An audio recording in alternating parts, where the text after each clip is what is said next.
Elected members, staff, members of the gallery, guests, I welcome you to the council meeting for Tuesday the 24th of July. Particularly warm welcome to Anthony Johnson, who's here as the Mess Press journalist at the back, in case you wondering, that bloke you haven't seen before at the press desk. Anthony is our new journalist, been with the Advertiser Group for 10 years or more. I'd like to commence the meeting by acknowledging the land we meet on today is the traditional lands of the Kaurna people, and that we respect their spiritual relationship with their country. We also acknowledge the Kaurna people as the custodians of the Adelaide region, and that their cultural and heritage beliefs are still as important to the living Kaurna people today. And also read you the Council Pledge. We seek wisdom and understanding as we face the duties of our united task, praying for the peace and prosperity of our city. Please be seated.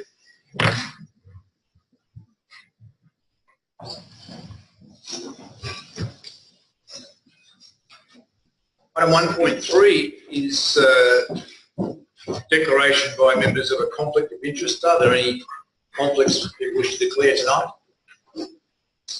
There being none, on leave we have Neil. We have an apology from Councillor Harris, who's somewhere in Scotland, as I understand. Search for us, hopefully. Confirmation of the minutes for the ordinary meeting of Council for Tuesday the 26th of June, and the minutes of the special Council meeting on Tuesday the 10th of July. Of course, some wish to move that they be taken as read and confirmed as a true and accurate record. Councillor Lee, wish to speak to it. The second, Councillor Standard, wish to speak to it. No, thank you. Further debate? All those in favour? Against? Carried. Thank you. Our Mayor's report is on pages 1 and 2. Any questions? If not, second mover. Councillor Barnett, wish to speak to it. And seconder. Councillor Evans, wish to speak to it. No, thank you. Further debate? All those in favour? Against? It's carried. Thank you. Elected member reports and briefings. Do we have any? Councillor Barnett. Yes, it's before you on the screen, and I just think I'd like to draw attention to the Mayor's Disability Consultative Forum that was just held recently, and I think it was very interesting. You know, I think there's a lot of learning around the table, and particularly with one of our people about some of the legally blind, and about using smartphones called iBeacons or apps called Blind Square, and that we could incorporate some of these things that they've mentioned. And our staff, we had a contingent of our staff there, so we're looking at incorporating some of these things in our new Click as well. So I think that was extremely useful for them. I agree. Thank you, Councillor Barnett. Are there any further reports from elected members? No, that being the case, we'll move on to the next item. Petitions, we have nil. I would like to acknowledge Ms. Susan Pearce is in the gallery tonight. She has a present commitment and seek leave to pull forward the item concerning 250 Churchill Road, which is item 13.7, which we had a special meeting about. So I'm sure the elected members recall it's relating to the confirmation of roads and park naming for Prospect 1838 Estate, Stage 1. So seek leave of the meeting to pull that item forward. All those in favour? Against? Thank you. So that's pulled forward. So if you could turn your attention to that item, item 13.7, so come out as a separate late report. And the recommendations are before you. I take it, are there any questions I should ask? I take it there probably aren't. And somebody wish to move that way? Deputy Mayor, do you wish to speak to it? Just very briefly, it was good to see that we had some small number of consultation or people responding to our consultation. I thought that at least the first comment was actually quite constructive and relevant to consultation piece itself, but I think it's a really good outcome in the end. Certainly just like to acknowledge staff's role in working through a fairly tricky and somewhat unusual process that we haven't been through very often. So just to acknowledge that, and also to acknowledge the developer, Susan, particularly in terms of being amenable to this. I think it's a good lesson for us for stage 2 about how we might want to do that a little bit differently. and make sure that our policy reflects, I guess, which we talked about at the last meeting, but to make sure that our policy reflects what we want out of naming, particularly road names in the future. So I think it's a good report. I think we've landed on a really good outcome. I think it's appropriate, and I'll certainly commend the motion. Okay, thank you. Councillor Barnett, a second to speak to it. Yes, just so I think, again, as Deputy Mayor Groot mentioned, sort of a learning curve for us, and we're now getting some excellent suggestions, I think, for further names and perhaps around the city. I'd also just like to mention in speaking before the meeting tonight with Suzanne that I think encourage people to go and have a look on the website because it's updated and there will be quite a bit about history there. Thank you. Any further debate? Councillor Lowe. It was a good process for us to go through, and I had a number of conversations with residents about it, and it sort of brought to light what the general consensus might be, and it was good that we went through that process because it was able to inform me with some of the sort of answers to the questions. And the questions that the members of the public had were kind of the same questions as we had, so I think everyone's thinking on the same page. Just briefly from the chair, I wouldn't say we flattered ourselves with our smoothest naming process in the history of the city, but I think we certainly got to a resolution that we all thought was a really great one.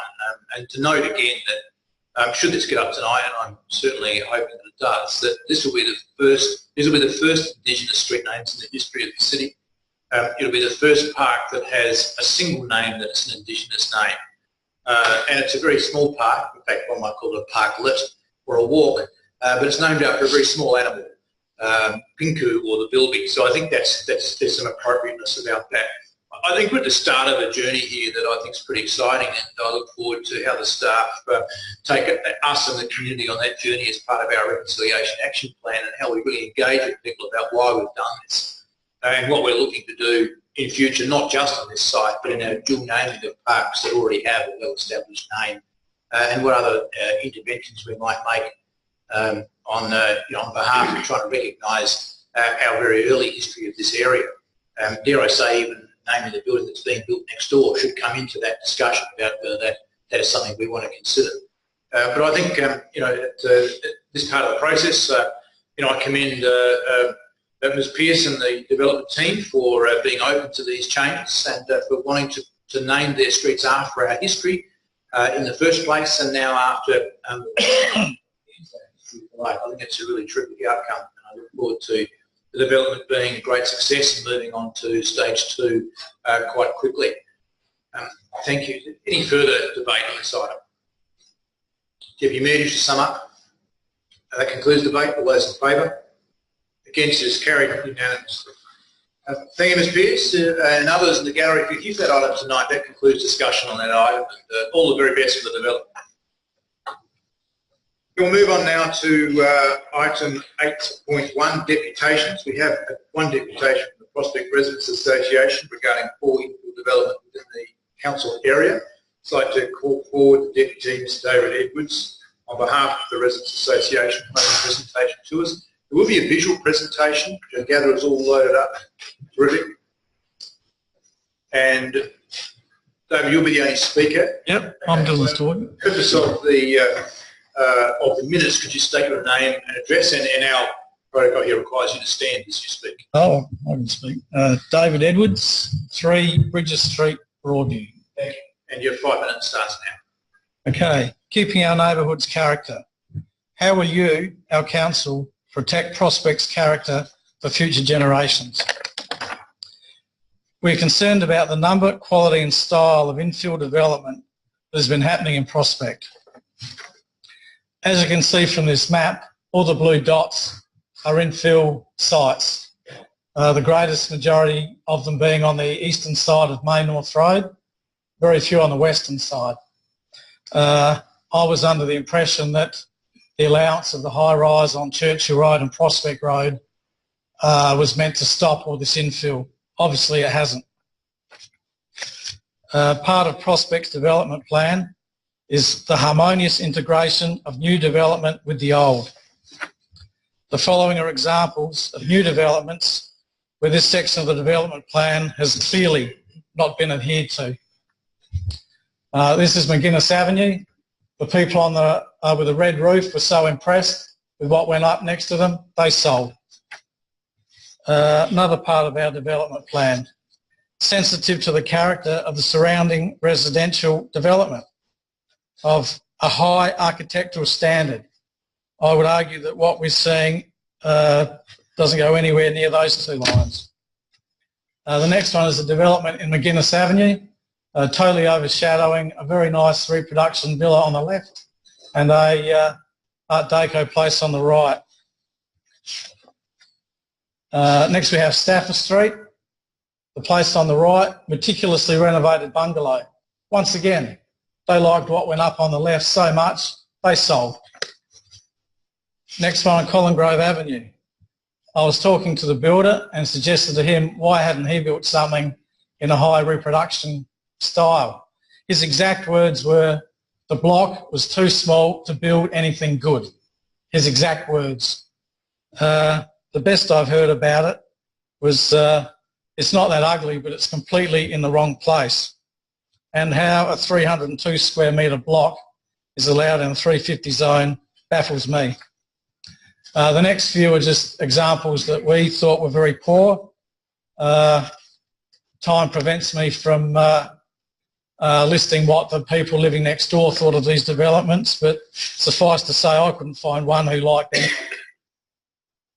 California Street, the big white one in California Street, the size of that is just stupendous. People on the left were ropeable. Another one in Mawson Street, another part of our policy. Attractive residential environment containing low to medium density dwellings of complementary architectural styles. I can't believe that anyone would think what we've been seeing is a complementary architectural style. The next one, the intersection of Pole Tower and McGuinness near Broadview Oval there. People on the right getting minimal disruption of their solar panels. But the lady in the street said, rightly or wrongly, every time I walk in my backyard, I feel I'm being looked at. And if you see the windows on the at the rear, they're solid frosted to 1.5 metres high, which, as you'll see, I'm not particularly tall, but that's about here on me. So virtually anyone looks straight out. The lady on the left, she said her sunroom is not a sunroom anymore, it's a shade room. She wasn't very happy about that, I can tell you. A few more, corner of Alpha and Peel, 16 windows overlooking the person at the back. The next one, I can't believe how that got through, especially with the small size of the garage. Just a few more that we thought were totally out of character. The intersection of Harvey and Derlanger, which is the next one. Once again, R350, I don't think one of those blocks is anywhere near 350 square metres. And most of the developments being built in the east side are simply for resale, no owner occupiers. We have a few examples of the design that we believe are more in keeping with our existing character. We just flick quickly through these. Asquith Avenue, another one on Asquith Avenue, good quality style places. This one, Rosetta Street, while it's never going to make house and garden, it's in the correct size, scope and style that we would believe most people would want in this district. Flicking through,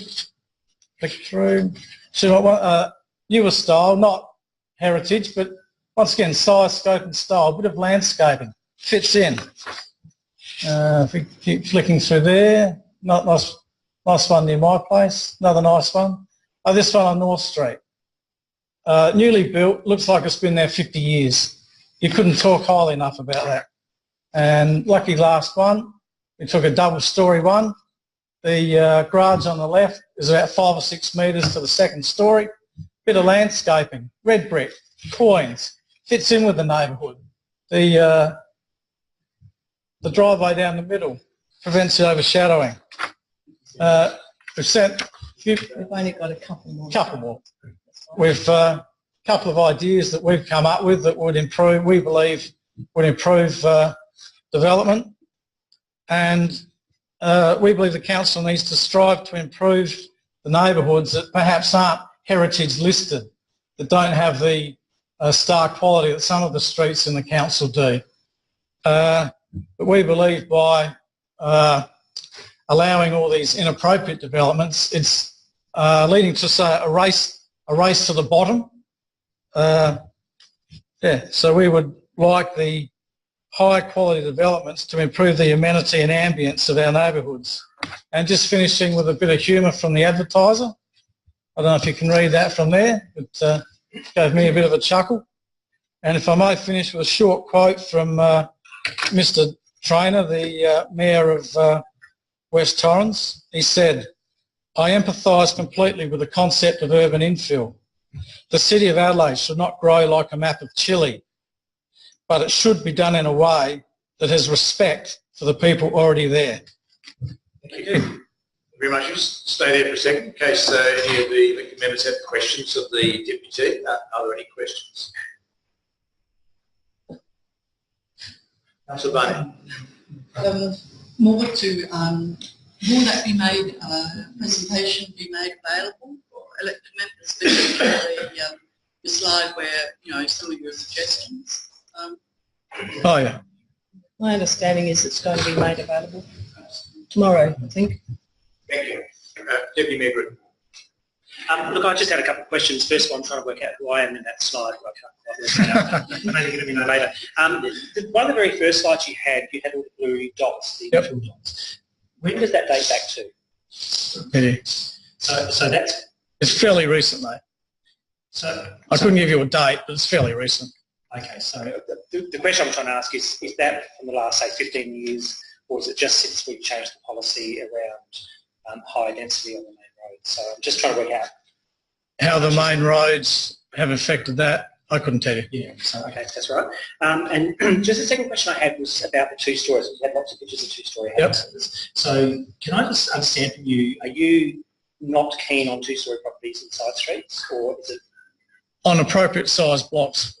I think the blocks that they're being allowed to be built on are too small, far too small. So you're saying minimum 450 for a two-storey?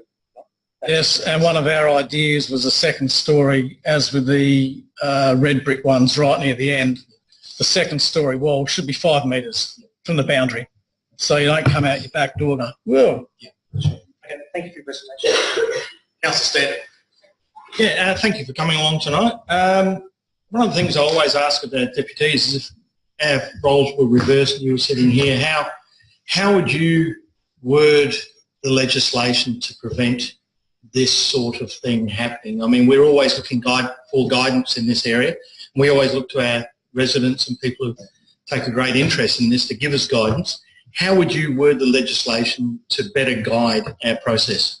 Well, not being a lawyer, but if you went to our ideas list, I don't know if we can head back there. Possibly go backwards. But, where are we? I mean, I can read a few out. Where are we? Minimum block size, 450 square metres.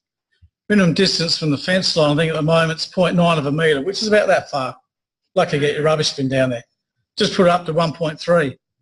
Minimum setback for second storey walls, 5 metres. Minimum backyard size. At the moment, you need 25 metres for each bedroom. And square meterage is a very hard concept to understand or envisage in your head. But if you look at an AFL goal square, that's 70 square metres. So we're saying for a 3-bedroom home, and which could be husband and wife and 2 kids, 4 people, you get an AFL goal square as your backyard, which to my way of thinking is ridiculously small. Yeah. Side windows, solid frosted 1.85, which I'm still not particularly tall, but 1.5 is just far too low, in my opinion. Yeah. And well, another idea, and I don't know how a lawyer would go with this, but or a planner, all buildings to include a pleasing combination of brick, bluestone, sandstone, finials, gables, quoins, verandas and eaves in the style of the majority of the existing houses. and this is my thing, a lawyer might get me on this one, but no more brick-rendered Tuscan style boxes. They're not in keeping with the area. Thank you. Councillor Stanley? Just a supplementary. I'm sure that some of the photos that you've shown, the people are quite pleased with their houses. Whether I am or not, there's another question completely. Someone who owns very happy with their 1920s bungalow and the look of that. How can we, to put it subtly, guide people into having the taste that we aspire them to have? Well, once again, so you build in this area, you build in this style. And we've got a few pictures, just the two of us. So if we can do it, I'm sure if the council can say, you want to build in this area, you build in this style and not in this style. Thank you. Any further questions? Councillor Evans. Just a query on this suggestions page, and I guess if we have the suggestions page in mind, and if we could flick back to the map, which was I think at the beginning of the presentation. My question is, do you think that these suggestions are relevant for the whole of the council area? And I'm thinking particularly about some of the streets that are north of Regency Road that aren't shown on that map. 450 square metres might be almost impossible in some of the allotments north of Regency Road. Well, obviously, there's always going to be give and take in that. But the character, as I said, I think the council should be trying to raise the tone of streets and neighbourhoods, not just say, oh, they're not heritage, so we won't worry about them. Thank you. Further questions? If not, thank you for coming forward. Really well put together presentation. Thank you for making it available to us, and that's hang around, because normally I would say feel free to go home. There are some motions I noticed tonight which I think would be very interesting. Thank you, John. Okay, let's move now to those motions on notice. At item 9, we have 3, as I've just said. 9.1, Councillor De Backer has one there on the assessment of residential development applications. It's a fairly lengthy motion. I have checked that our many procedures do require it to be read, but I don't. We've all read it. Just seek leave of the meeting or actually, to be fair, on all 3 motions on notice, that the mover does not need to read them to us. So people clear on that, seeking leave of the meeting to not abide by our protocols and not ask the mover to read. And can I still choose to read parts of it? They can choose to read it if they want. So I'll just get leave of the meeting first. People okay with that? Please indicate yes. Please. If not, no. Thank you. Councillor De Backer, you have the floor and you can read whatever you want to read. I'll read parts of it, and I might do it amongst my spiel. So first, I'd just like to thank the staff for assisting me with this motion, and also to thank sincerely the deputies, because I think one of the biggest frustrations as a councillor is representing your community but able to be effective in doing something about it. And it's working with the systems that we already have in place to make effective change. So I'll go through in parts. So the first part, and this is a different iteration from my first one, but basically the first part is about transparency and process. So council requests a report to be presented on how the City of Prospect assesses residential development applications throughout the residential zone within the city. In particular, the type and number of proposed developments assessed by council staff, council assessment panel, private certifiers, as well as any relevant statistics on approval types across the residential zone. So in council meetings or in a CAP meeting, there isn't a summary report of what actually is being assessed outside of CAP. And I think that information, instead of asking in a special report, is kind of a review process, as would our service levels for any other service that we provide our community. The outline council staff delegations related to development assessment. So it's outlining how those delegations are related, so knowing that the development manager refers to the CAP and how that process works. C, address the types of complaints received and the process for these and how they're handled, recorded, and any conflicts of interest. So how are conflicts of interest currently recorded internally? So that report will provide that information. D, outline how the development assessment process will be influenced and will change through the introduction of the Planning, Development and Infrastructure Act, if known, and specifically through the use of the Planning and Design Code. So there is another item in the agenda, so there's still a bit of a question mark for everyone at the moment on this. So the first real part is about process and transparency. The second part is regarding the input from the community and also acknowledging if the output is actually reflecting the intent of the development plan. And I think that's where a snapshot is really useful. So I'm actually quite embarrassed that we haven't actually been able to review this as a council in a workshop earlier than this. So there has been in train a residential review slash, what they call it, a diversity study. So it's been under a few different names, and all the way along I have supported the funding for these kind of things. I think they're really important to do, but it does have to be done on a regular time frame. There was a lot of focus on the urban corridors, and I think we've maybe missed the boat a little bit on the residential infill. So now's our chance to have a look at it. So there is the Strategic Planning Development Policies Committee will be provided with information on the Housing Diversity and Desirable Neighbourhoods Development Study, again very long words, that's currently being undertaken.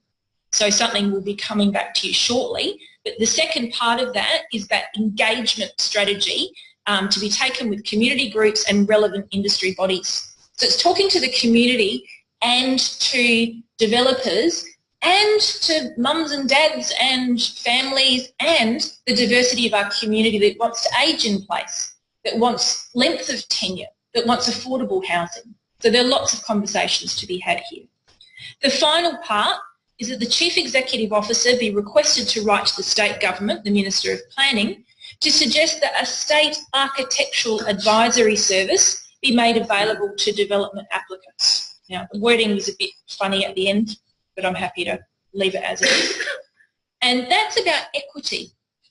So currently with the ODASA, which is the Office of Design and Architecture for South Australia, that service is available to people at a state level for certain kind of developments. What I'm looking for is architectural advisory service at a local government level. Now, individually, some of the larger councils, be it Adelaide City or Lord Payne and St Peters, have their own architectural service. And what I've found as a member of the CAF is architectural review was offered at the end of the process, where really the architectural advice or influence should be handled at the beginning. So any architectural advice that can be brought in at a local government level will help with outcomes. So please support this motion and hopefully we can improve the level of infill development. Thank you. Thank you. Do I have a second?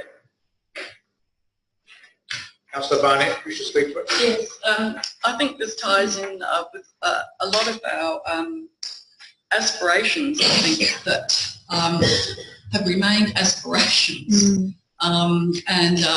I think it's been frustrating, I think particularly for us as a council over the last few years, and frustrating for residents, as we've seen by the presentation, which I think is just a culmination of some years of frustration about these sorts of matters. And I think this is our opportunity, most probably our only opportunity for a long, long time, unless we get another change of government in a while and then they decide that they want to change it yet again. And I think this is part of our problem, that there is no sort of federal aspiration to all of this as well. We're seeing there seems to be no sort of leadership that we have, although it's the bailiwick of the state governments. But surely, you know, if, many residents now are saying to me and other people in the field that they like what's happening in New South Wales. Why can't we have that here? You know, so there are obviously some other ones that aspire to some other levels. So I would like us, the council, support this. It's calling for a report. it fits in with some of the things that we're going to have to be discussing, and particularly at our strategic planning and development assessment committee. So I think it's quite timely that we're having, this information provided to us, coming to us. Again, it seems we're on the back foot quite often. I want us to be on front foot, and I think there would be other councils that are in our inner city area that now they are starting to say similar things. Thank you. Any further debate? Councillor Lowe. I'll be supporting the motion, and I think to pick up on one of the points that Councillor Barnett made, I think this is an opportunity to show leadership. We've drawn the attention of the state and maybe the nation to Prospect through a lot of things that we're doing, and they're looking, and maybe they're looking to us to provide leadership in this area. And if we keep pushing for this, although it's a big mountain to sort of try to push over, if we just don't try anything, then we're never going to get anywhere anyway. So I think we should be doing everything we can, including these types of things. We may not get everything that we want, but we've got a better chance of getting at least something that we'd like by taking this approach. So I support the motion. Further debate? Deputy Mayor Drew. Excuse me. Just very briefly, also support the motion. Thank the councillor for presenting it. I did, however, just have a question, or I thought about point 1, where a report's been asked for, but there's no date. About when that report Yes, there was actually in my original motion, but it's been flipped. So you're asking a question of who? Well, I was pondering whether I might foreshadow an amendment to put a date in to ensure that it actually comes back to council in a manner in which we can utilise that information usefully, but would seek advice maybe through the CEO about What a reasonable date might be. CEO or Director? Thank you very much for the question. There is quite a bit of work to be done, albeit that we are down the track in terms of the residential review. So I would anticipate we should be able to provide a report back to you in September in relation to many of the items, but potentially in terms of being then able to undertake the consultation strategy, that is a much longer term in respect to the project that's currently being undertaken, which we anticipate will be the best part of 6 to 10 months worth of work. So just if I could foreshadow, if I put in under dot point 1, council request report to be presented by September 2018. For that first point, that would be, is that going to give you enough kind of wriggle room? Yeah. CEO said yes. Thank you. Take it as a yes. Councillor, yes. So I would move that amendment. Okay, thank you. I might just take time to ask the mover in a second whether they're interested in inserting those words to put a date of September in. Happy with that? Seconder? Yes. Okay, so I think leave the mean to incorporate that change. All in favour? Against? It does incorporate it, it becomes part of the motion. Just get to the words just to be clear. Simple. And the Deputy Mayor Groot, is that what you're after? I'm actually sorry. I know we've just voted on that. Could we say presented to the September council meeting? I'm sure that's what you meant. That was certainly my intent, but just to be very clear. The 2018 council meeting, just to be really sure. Yes. Anything further, Councillor? No, just to say again, thank the councillor for raising this. I think it's a really important topic. It's clearly lots of interest and passions, which I think we all agree with. So thank you for raising it, and I will be supporting it. Thank you. For the Chair, I was going to ask, well, I will ask the staff perhaps a more pointed question, because the Deputy has presented some issues about setback and heights of window obscurity and all those sort of things, which are easy to interpret, whether it's 1.5 or 1.85, they're numbers in the development plan. The stuff that's not easy to interpret is the materiality of these dwellings. But our development plan does make it fairly clear about what we wanted. I wanted to, Director, just help us understand why these things get challenging and why they can't be enforced as per what we want, what we say.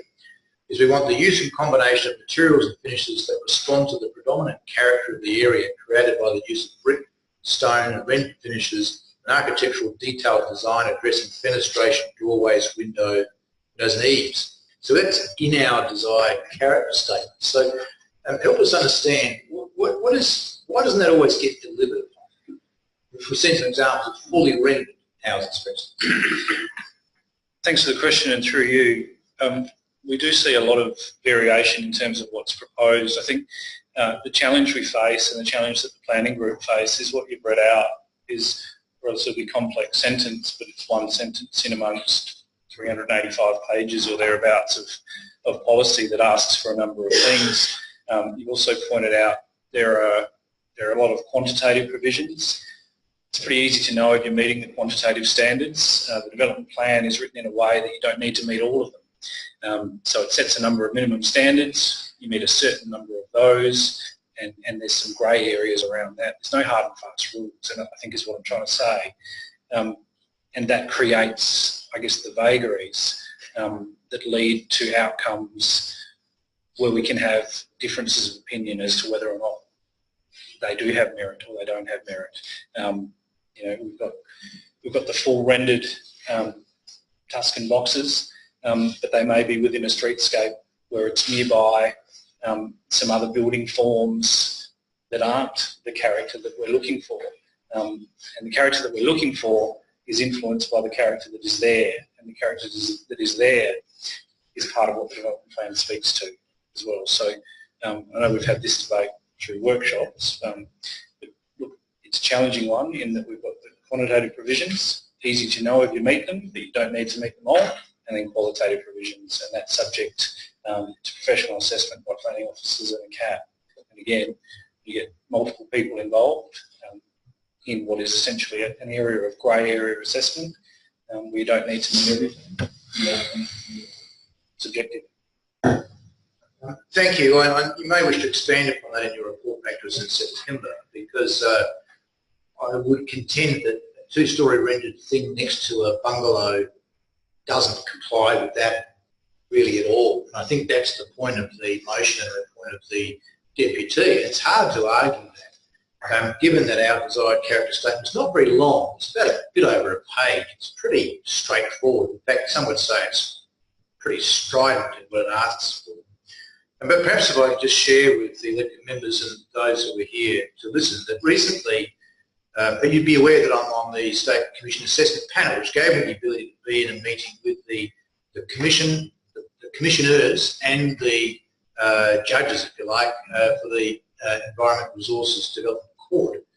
And the judges made it really clear that they're looking for stern guidance in development plans so they know what's more important than other things. And their strong advice was that a very well-defined desired character statement has more importance than anything else in the development plan. In other words, they're not interpreting, as you said, Director, that a sentence in here is the same as a sentence under a PDC or a plan development control.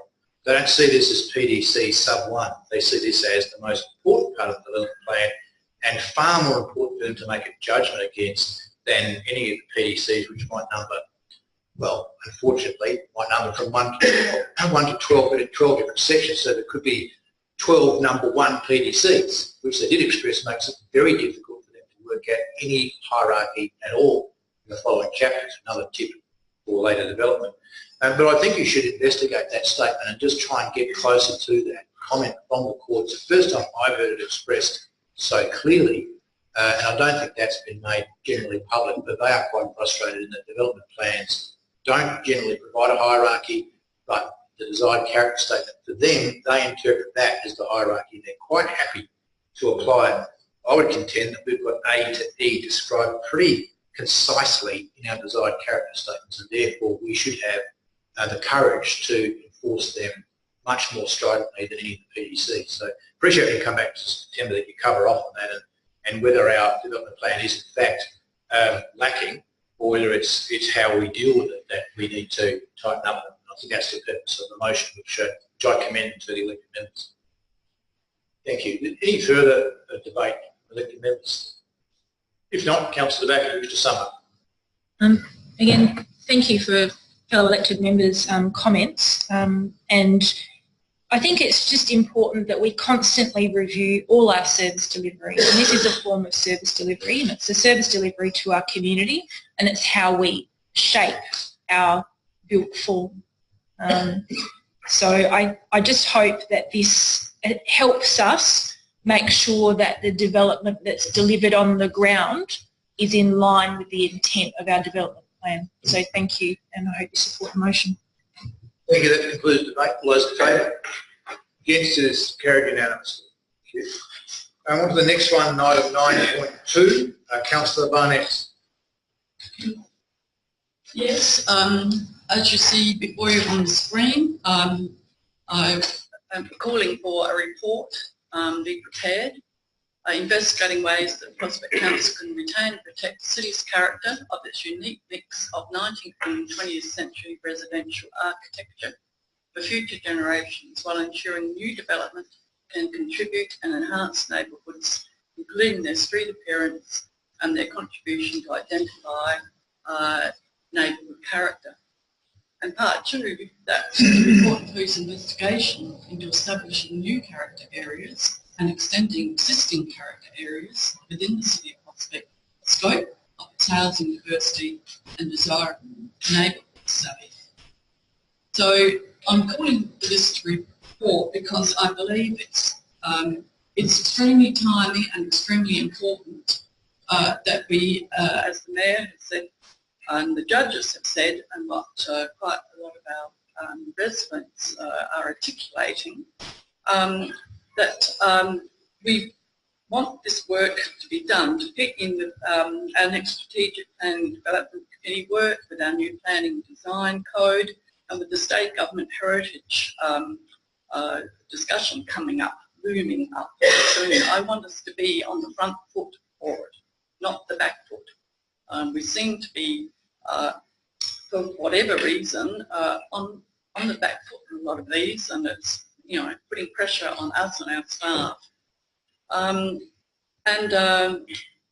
I call for this especially as one of our key issues discussed was the ability of local character to be recognised and included in planning policy at recent workshops, and to describe the new desired outcomes of essential desired future character for a zone.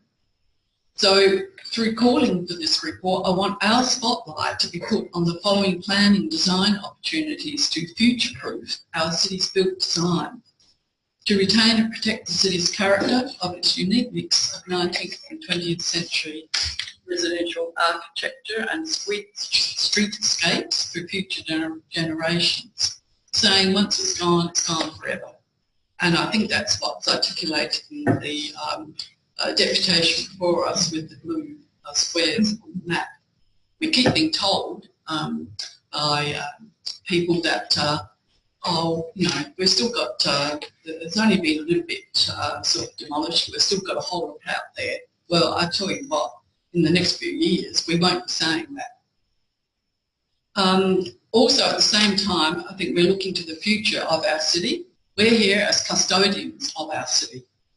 And I feel that sometimes, to the shame of our state governments, they don't think that way quite hard enough. I think we need to do our very best for our new development to contribute and enhance our unique neighbourhoods, including their street appearance. And I say this putting my local history group cap on. I'm calling for investigation into establishing new character areas. We have our conservation zones. Well, I don't think they've, gone quite far enough.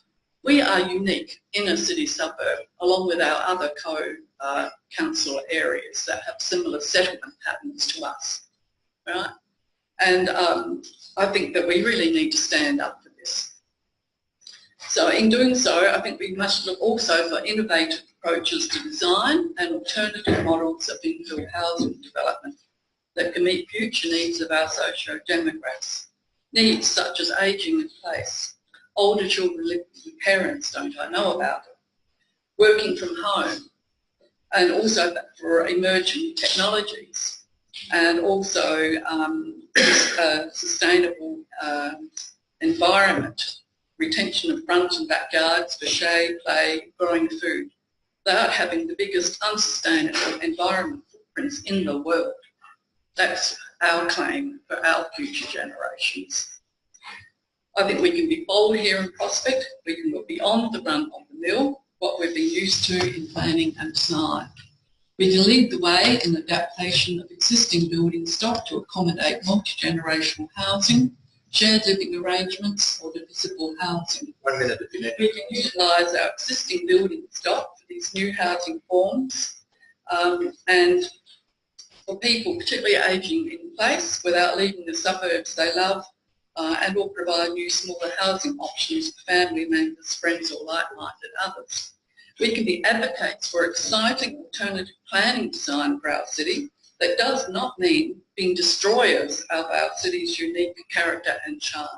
We can build better foundations for our city, and I urge you to support this motion calling for a report. Thank you. Have a second. Councillor De Backer, you should speak to it. Yes, again, thank you for Councillor Barnett's passionate plea, and look, I certainly along the same mode, I had elements of this in my initial motion, and I think you can't talk about review without talking about character. Again, it's very hard because we're still trying to get a definition of character, but often when we're talking to our community, they've got an understanding of what character means to them. So I guess it's listening to what they think and trying to interpret that into the development plan. Councillor Barnett made a few really interesting points in regards to diversity of housing, and I think it just goes to show if we're leaving it purely to the private building industry, we're only going to get the same kind of buildings. And I'd suggest, again, we could be bold. Why can't the City of Prospect commission some creative commons house plans for small houses for people to use within the area? That was the model that the 1,000 Homes scheme used. They actually, the government purchased the designs and they were made available to the building industry to use. So I think there's lots of creative ways in consultation with the building industry and the design industry that we can move forward. So increasing population is not just about building new houses. A lot of our houses are under-occupied, and I think we can actually utilise the existing houses in the streetscape and incorporate things like divisible housing with firewalls and annexes and small homes. So there's a lot of exciting things we can do, and I think we can really look at areas within our city and say, look, perhaps we missed this in the first review. I think we could look at another heritage review and say, well, look, this is really worthy of saving. Things like patina, so terracotta, after 50 years has a patina, sandstone, brick, timber. They're all elements of the fabric of our community, as well as the landscapes that these areas provide. I mean, Broadview Gardens was a prize-winning design, and it's now been, sorry to say, carved up for infill. There's nothing wrong with the infill, but it has to respect the initial design and not reduce the garden quality of that area. So again, I would encourage fellow elected members to support the motion and increase and promote the character of the buildings in our area. Thank you. Any further debate? Just briefly from the Chair, defining character has been a perennial problem, not just for us, but for all councils. Putting into words what we know innately.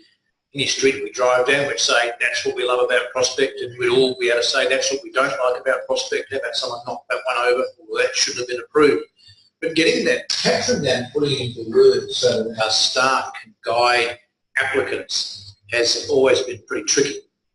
The desired character statement or the excerpt thereof I read out before was an attempt to. So I welcome any more work around this that we can use to define what we mean by our character in our city. And it is different in different parts. So it's not one blanket that goes everywhere. Some of our areas are dominated by bungalows. Others are dominated by villas. There's a couple of streets that are dominated by huge, amazing houses that don't fit the description of villa or bungalow. So it's challenging, not just in the sense of defining it, but working out what are the right words to define it in the different places within the city.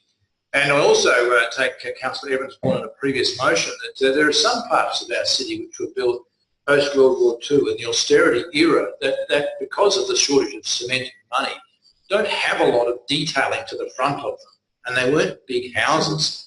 So how do we define that character? Or are we really in those areas encouraging there to be a new character formed? And I think that's a challenge that we should all put our minds to at some point. I'm very happy to support the motion in order to get this discussion going again, not because I think we've been deficient in this regard, but because the last time we did it was 2005.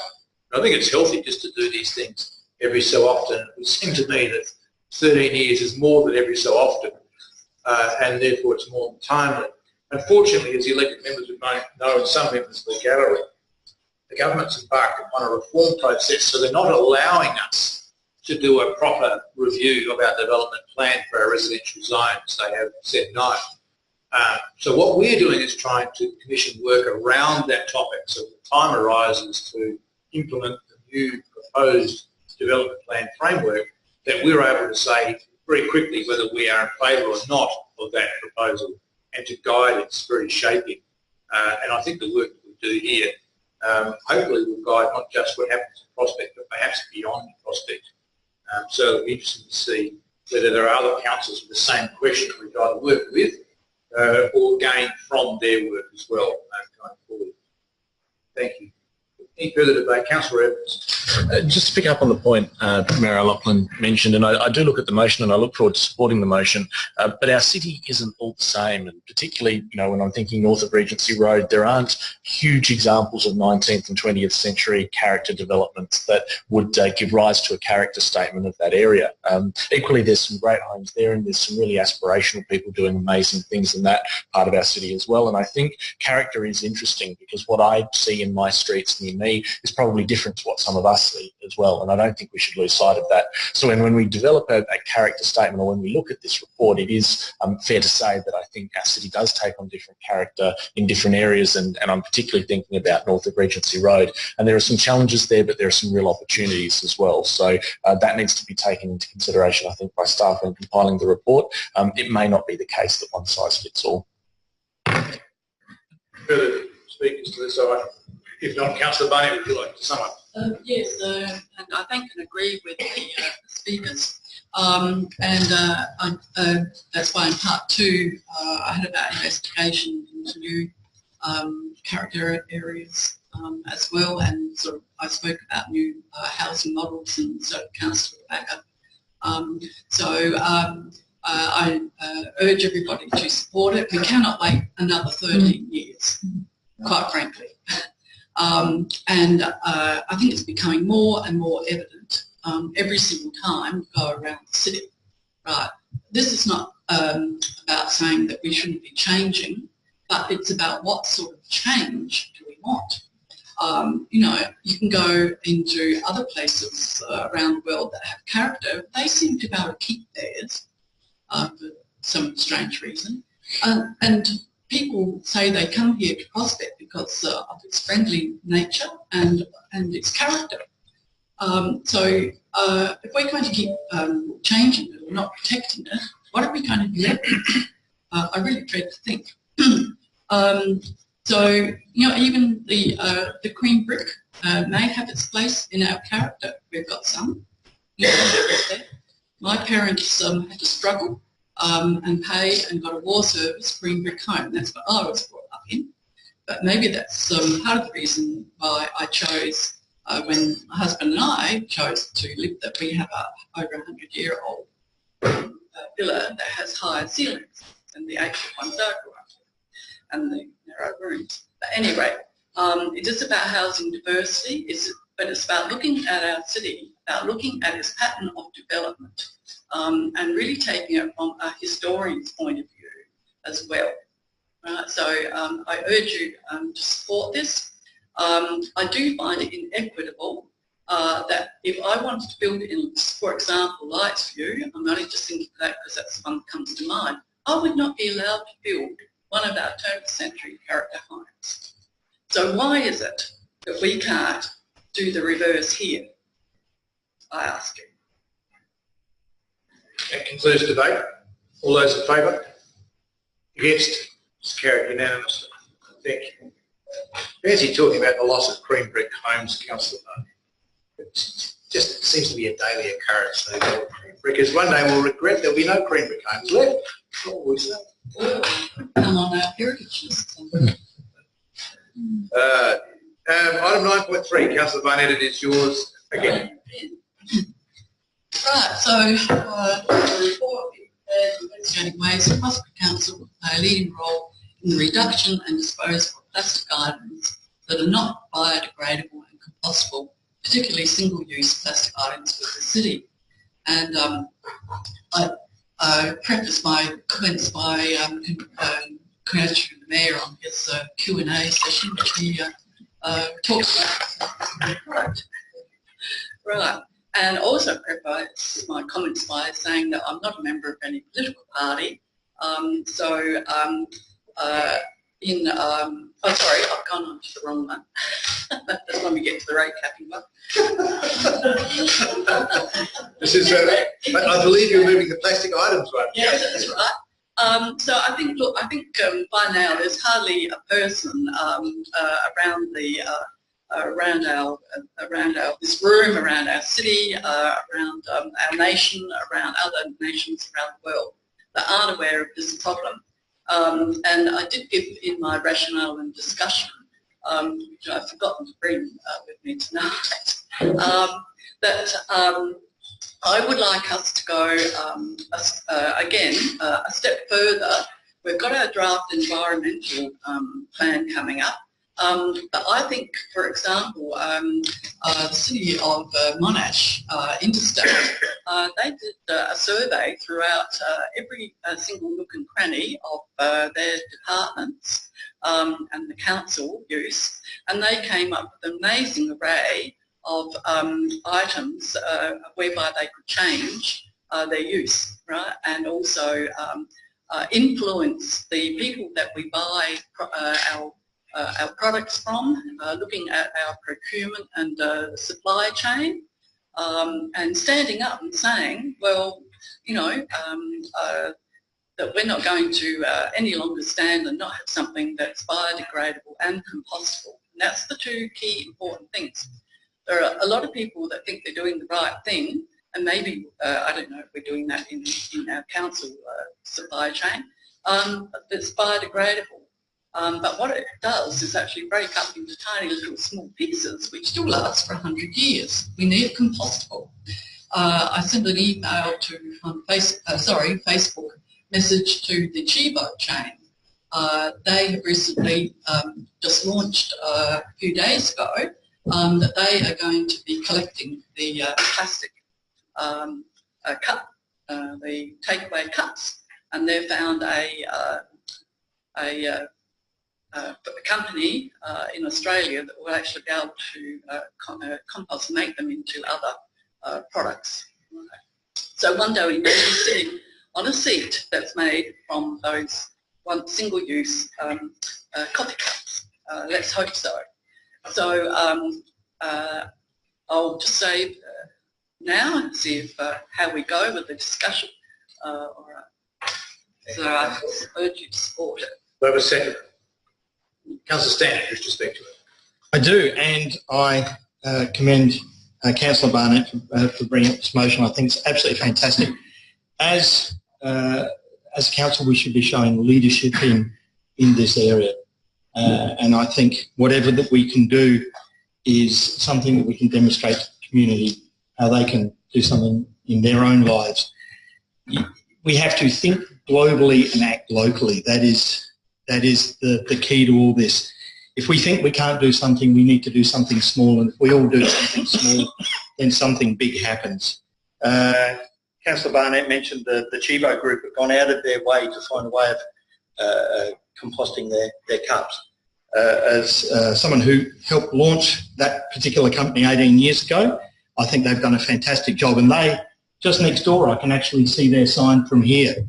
I think if our neighbours are out doing us in this space, we need to pick it up a bit, and they're able to do this and spend time doing that and still making money. They're taking time out of their day to go out of their way to do something for the environment.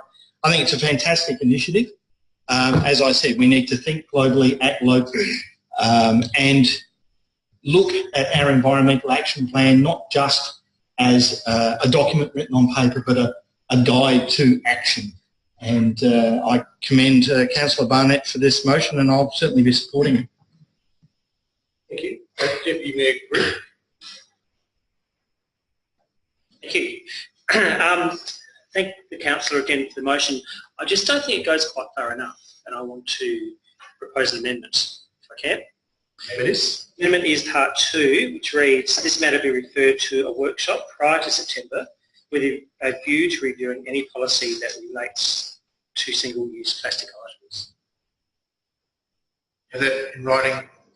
Yep. You bring that forward? Just because it's on plastic, dare I say, doesn't it?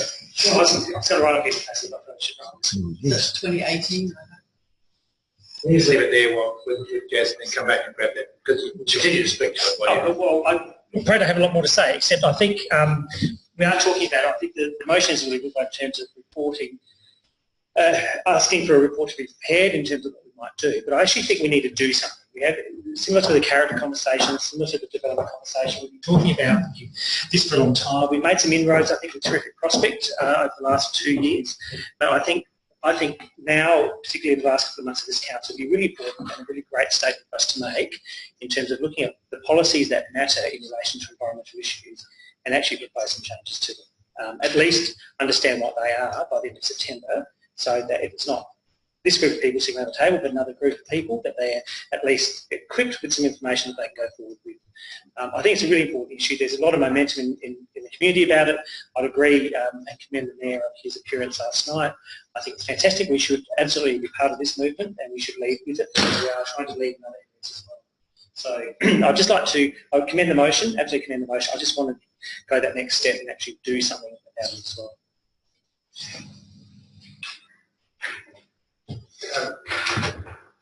CEO's just let me know that the workshop again is full until the end of August, but it can be done in September.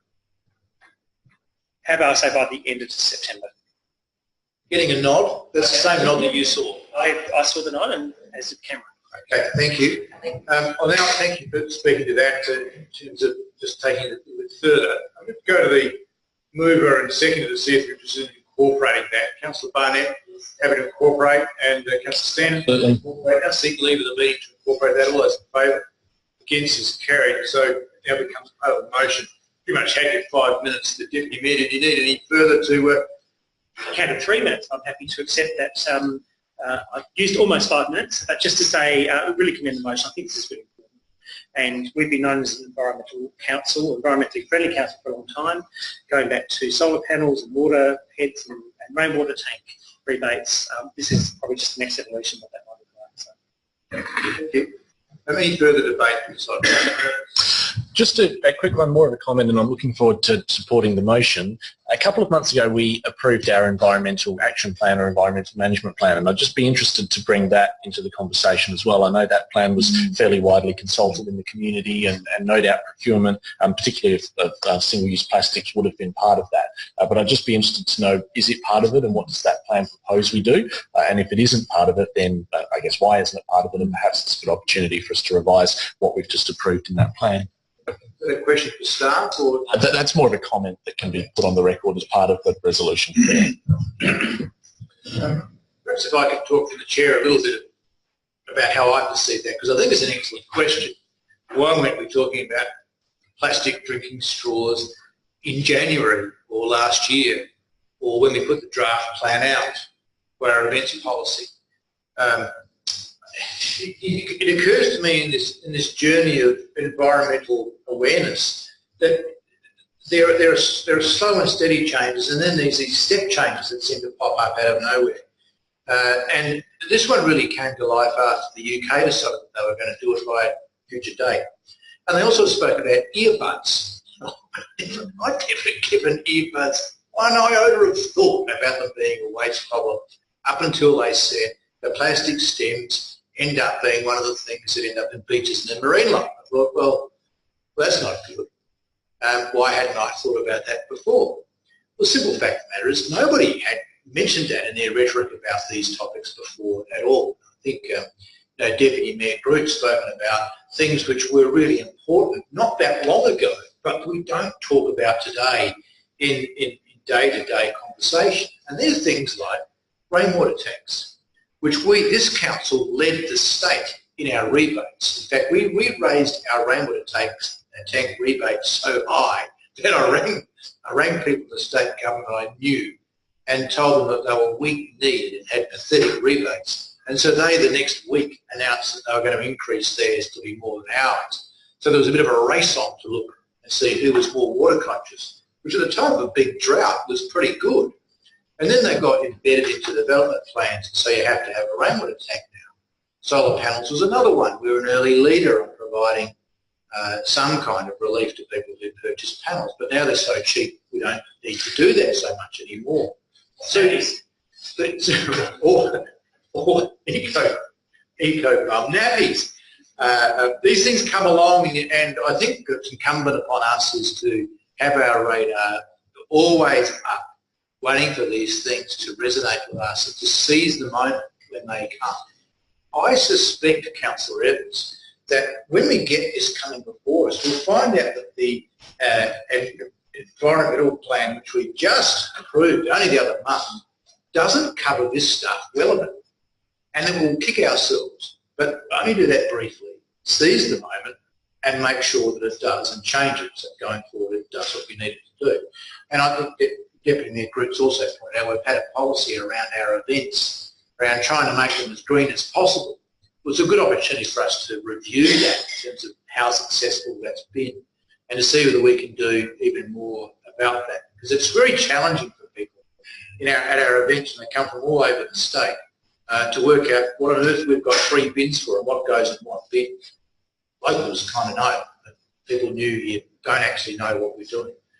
And I was really proud, as you probably saw last night, to hold up one of our bio bags and say, look, this is what we do in Prospect. I can't understand why other councils around the country don't do it. But it does take leadership, and it does take recognition of an opportunity. And I think, I commend Councillor Barnett for getting this on the agenda so quickly in light of this opportunity that's been raised. And it was closed by saying, as fast as we move, it is amazing what happens in the community. And if you're on Cafe Komodo's Facebook post chain, they announced today that they have gotten rid of plastic straws out of the Komodo drinks chain forever. So already people in our community are onto this ahead of us, so which I think is fantastic. So I commend the motion. I really look forward to the workshop. Thank you. Any further debate? Councillor Barnett, if you wish to sum up. Yes, I found the discussion points that came with that you received. So again, yes, I think that it is seize the moment. It's more like seize the single-use plastic moment. But I think there's a lot of people with the Prospect Local Environment Group, and I have to organise their Ditch the Plastic event 2 Sundays ago. And it was quite amazing. People really wanted to be able to do something, and people then got to a bit of a stumbling point to say, but I want to do this, but then how do I do it? Where do I get this? Where can I buy this? Where? So I think that there are some of those gaps, that and some of those you've been talking about that we could be looking at. And it's about things like developing policy guidelines or specifications which request that suppliers avoid or minimise the use of plastic packaging on items purchased by council, or provide alternative recyclable or reusable packaging materials to goods where appropriate. So I think it's about us putting some pressure on some of our suppliers to say, well, we'd really like you to do this, why aren't you doing it? And this is where you can get it. I received some packaging, and it was not popcorn, as I saw on one to use as a packing product. I guess you could reuse that. But it was pleated up sort of brown paper, which had been recycled and shoved in. It's where I went today. I bought a product and I asked, could I please have a paper bag, or do you have a decompostable bag? And they said, no, we don't. Handed me, so I had to walk out with 2 plastic bags. But I'll recycle them, or I'll take them down to my Walsall Coles and try and find the plastic, soft plastics recycling there that's done throughout the nation through those 2 chains. I have contacted Woolworths and said from North Park, and said, why can't we easily see where that bin is? It's hidden behind the BWS advertisement. So I should be looking to see if that makes change. So it's requiring pop-up food and drink vendors at events in our city to avoid single-use plastic as a condition of their contractual arrangement with us. It's about perhaps we may have missed the boat this time, but reviewing council's leasing and licensing agreements to minimise the use of single-use plastics by lessees. I think at North Adelaide Football Club, for example, and we can't influence them to try and change. I haven't seen what's happening down at the cinema, what people have to eat and drink there. We now have, I've identified 3 responsible cafes in our city. And so through Prospect Local Environment Group's campaign, we hope to be able to increase that. I hope to be able to contact all our hairdressers in our city, and I hope to be perhaps assisted with our network prospects to say there is a Sustainable Hairdressers National group. They've just recently come into South Australia. You can recycle hair to make booms to stop flooding. You can recycle the alcohol in the hair. So I'm sure guys, would relate to that when you're sitting in the hairdresser shop. There are lots of ways, that we can tap into what's already there. We don't have to invent it. We don't actually even have to, put time in. We can be in contact with these groups, alert all our hairdressers, right, and get the ball rolling. And we can seek commitment from our supermarket chains and retailers and cafes in our city to stop using and selling single-use plastic items and replace them with sustainable alternatives. So we as a council can be doing that as well. All right, so I think thereon, I just hope I've convinced everybody that this is an extremely topical and worthwhile motion. Thank you. That concludes the debate. All those in favour?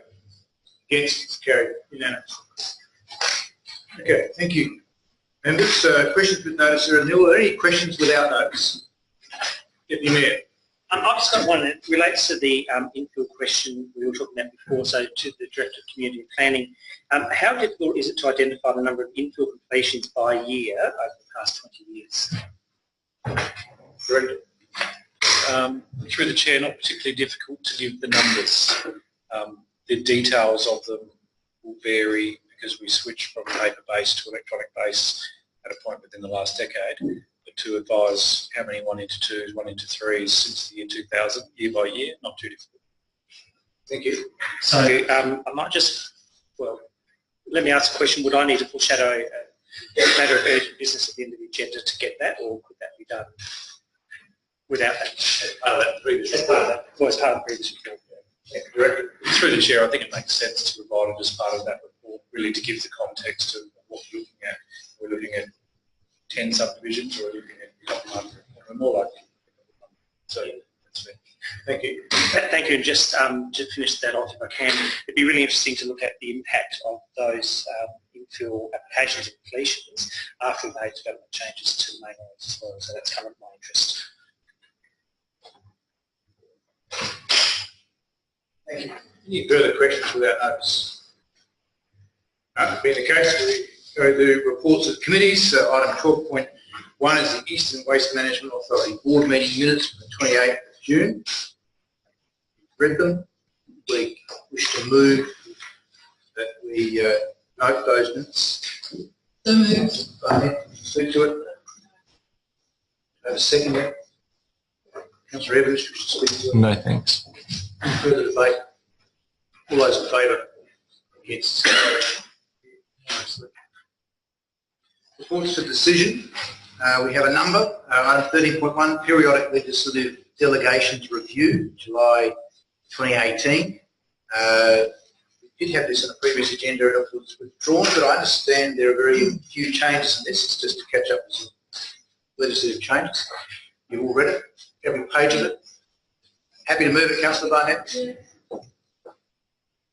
A question for you on page 123. No, I don't. Do I have a seconder? Councillor Lee, do you wish to speak to it? Any further debate? That concludes the debate. All those in favour? Against is carried. Unanimous. Item 13.2, the order to borrow local government financial authority regarding the CLIP. Good report, recommendations on page 132. Somebody, I take it no questions. Somebody wish to move it? Councillor Evans, happy to move it? Wish to speak to it? We have a seconder. Councillor Lee, wish to speak to it? Any further debate? That concludes debate. All those in favour?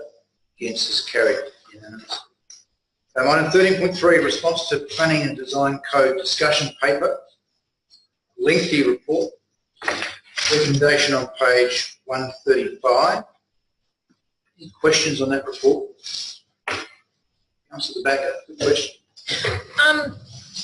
Yeah, look, I had correspondence with the CEO earlier. It was just in relation to the content of report that raised concerns by the council for the urban corridor outcomes. That having had a discussion about residential infill, well, generally I'll say that the report's excellent. I think it doesn't mince words, and I think it's very much to the point. But I'm just hoping that the motion could maybe be supplied along with this report back to the department. Thank you. Just maybe a question. Well, I take brief questions. Yeah. CEO. Thank you very much for the question, and I'm more than happy to convey the discussion that we had tonight in respect to the residential issues and the motion in our discussions with the department. Thank you. Any other questions about the report? It's fairly well defined. Councillor Backer. Look, I just really wanted to, the flow chart that's put in the actual, I think what page it is. Ours or the departments? The departments. Bear with me. Page 153. So just wanted to ask about the flow chart, the way that works. I wasn't clear in the submission if we're in agreement with that, how it works, I guess.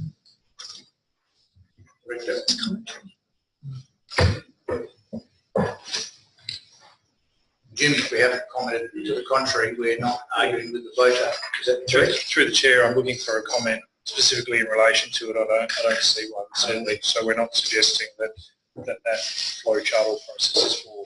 Okay, thank you. Councillor Backer, so the start of make no comment about the flow chart. Okay, see if we can get it on the floor. Somebody wish to move that we receive and note the report and table the response to the department. Councillor Backer, you happy to move it? Please. Just briefly. It's really, really important that we are involved in this process, and I commend the staff again for being proactive in this space. And I know we're talking at a high level to the people in the department. Over the last few years, obviously, you've seen changes in the way things are assessed. We now only have one elected member on the CAP in Prospect. Some councils don't have any. I think it's really important that elected members currently and ones that are thinking about getting into council are really looking at this. One of my comments would be back to the Architectural Advisory Service. So the way that this is looking to go is actually to, I guess, reduce decision making at a local council level and looking to more regional decision making. And I think it turns into more of a desktop style assessment.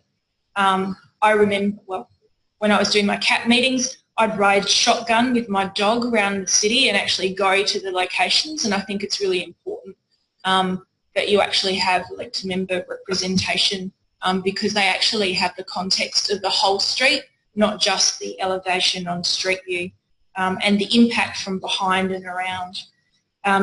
Just something else to consider, when you look at page 153, when they're looking at their flowchart, the people who are assessing it, a lot of the discussion is around planners and certifiers, so people that are deemed as qualified to assess.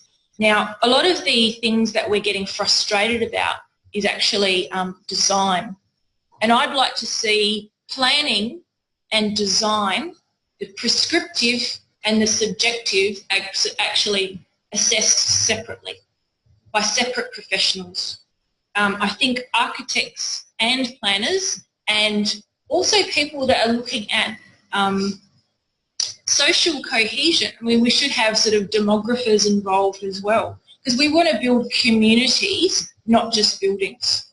So I'd encourage, if you're not, I think submissions closed for one recently and this one's closing, but even if you comment as an individual and give your comment back to the state. So I think it's just really important that we do focus on design, but I think the flowchart needs a bit of work, and I think we need to have a bit of a separation between planning and prescriptive compliance, but we also should have architects, design professionals looking at the design outcomes. Thank you. I have a second. Councillor Barnett, wish to speak. Yes, again, I commend the staff, and I think we've had some robust discussion at our workshops on this, and I think we will continue to have robust discussion because there's more coming, folks. So one of the things that is in there that I'm really keen to see how it goes is about this jolly thing about merit, because it seems to feature a lot. But there's, and in the, I don't know if they're current or previous, whatever status they are, in all the terminology in planning, it has, you know, everything except merit. Nobody seems to have a definition for it, and yet it features so significantly in whole. And this whole sort of future plan hinges a lot on all this, because you're going to have all this checkbox descriptive stuff, and then all the rest is going to be on maybe, you know, then that's when you get the, if you're lucky to have an architect there on your panel, or, you know, somebody that's into design or into the socio-demographics. Again, I think that on our panels, now that we've done away with most of the elected members who may have actually put a different outlook and frame onto it of actually living in the area, and, you know, whatever. So I think that, again, it's a bit like a sort of cartoon that comes up about, what is it that's saying about a committee that designed a camel, you know, and has all the parts, but you don't end up looking like a camel. So I think, again, that we're falling into the trap of perhaps, having all this, there's just one-sided sort of a professional, one-sided technical part of it. So I think on our panels we should really be looking at to be having a bit of a wider lived experience as well as the technical know-how about it. Thank you. Any further debate? Briefly from the chair, I pick up on this idea of design. The whole thing's called a planning and design code. I see a lot of emphasis around planning, but I don't see enough around design. We have a number of comments in our response to talk about design. I'll just draw members' attention to the comment on page 177, attachment 38, about the design guidelines.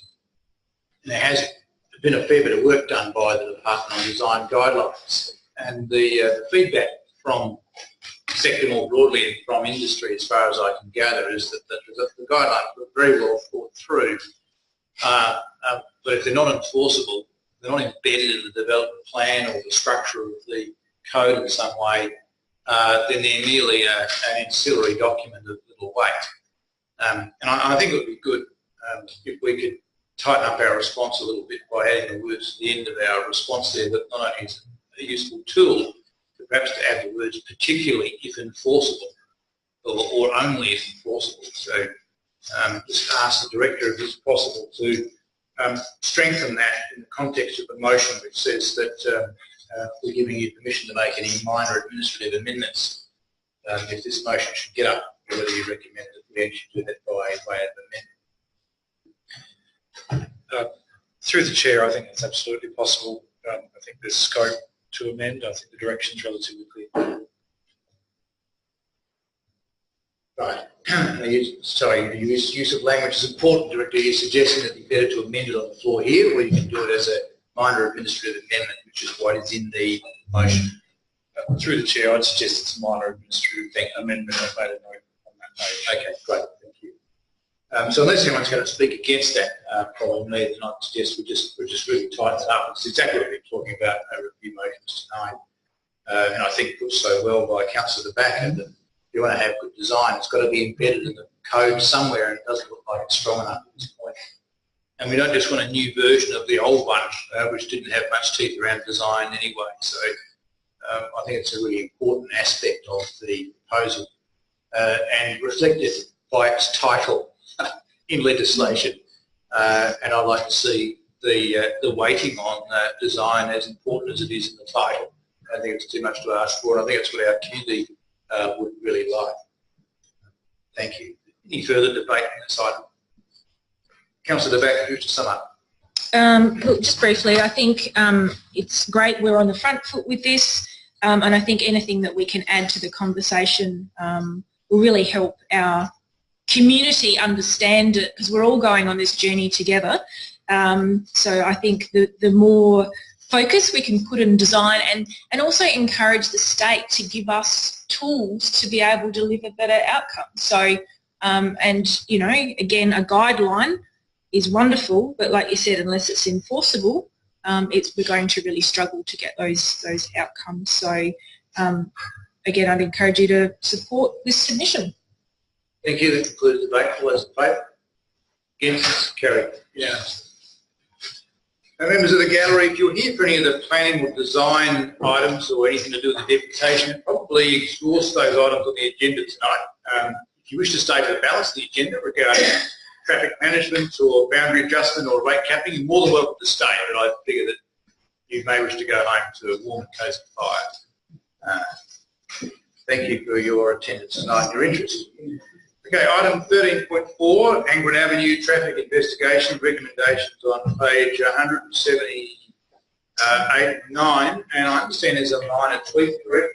Just run us through that recommendation. Through the chair, we did leave out, and I apologise, but we've included the following onto item number 6, that Council provide the traffic data and crash statistics to the head petitioner and advise of Council resolution, including the Council resolution number 119/18 of 26th of June 2018 in respect to investigations into a 40 km/h speed zone. So in effect, we want to advise the residents that even though we're recommending no necessary action quite on Angwin Avenue at this stage, that there is still further investigation in terms of up 40-kilometre-hour zone, which may appease them somewhat. Thank you, Director. Thank you for the addition. Somebody wish to move what's on the screen? Councillor Evans, do you wish to speak to? Just a couple of questions. Have we been engaging with the head petitioner while we've been conducting this investigation? Do we know? Director? Through the chair, I'm sorry, I'm unsure of that, and not having the manager here tonight, I'm unable to answer that, but I can find out for you. Sure. So I guess, and thank you for the report as well. It's fairly comprehensive in terms of looking at what's been suggested and the responses we have. I guess it's really just around the consultation piece. So it seems like we're going to go back to the head petitioner in particular and to those that have expressed support for this to be investigated. And I'm just cautious that that's done in a way that does seek to include them in the process. And I guess I do note as part of this resolution that we are talking about indeed revisiting the issue again in 12 months and to continue to collect traffic data. So it's probably worth, in so much as we're going back to the resident with the items that we are seeking to address in Part 6, it's probably also worth going to them perhaps more holistically and talking through the response to some of the queries that they raised with us that we've received in the report, and just talking through some of the practicalities around why perhaps some of their suggestions can't be taken on board, as well as to say that the matter hasn't been closed and that we are indeed taking action in several ways, including collecting data with a view to revisiting it again in 12 months. So I think that there's two ways we could go back, and I just wanted to, I guess, put on record that while I'm supportive of the resolution, it would be good if we could go back in a way that sought to engage them in the process and the work we've done so far. So with that, thank you for the report, thank you for the investigation, and look forward to supporting the motion. Thank you. For a second. Councillor Standard, do you wish to speak to? Yes, I do. I think it's a wonderful course of action. I think it's very sensible. I also echo Councillor Evans' thoughts of thinking holistically. I noted with interest that the Churchill Centre is now again seemingly to be expanding. They're flattening out some land on Churchill Road, probably going to put some more either car parking or some more businesses up there. I don't know what they're going to be doing there.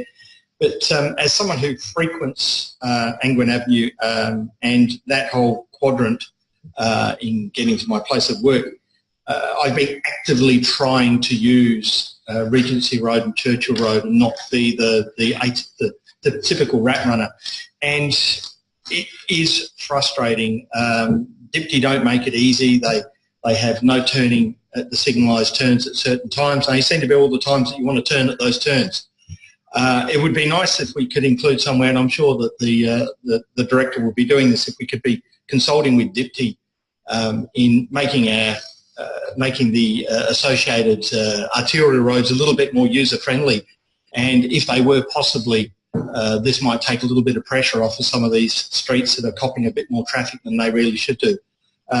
It has been hard for those people. The Churchill Centre has no doubt had a huge impact on that whole area, because those streets are one of the ways, if the arterials aren't working, those streets are one of the ways that people will use to get to the Churchill Centre.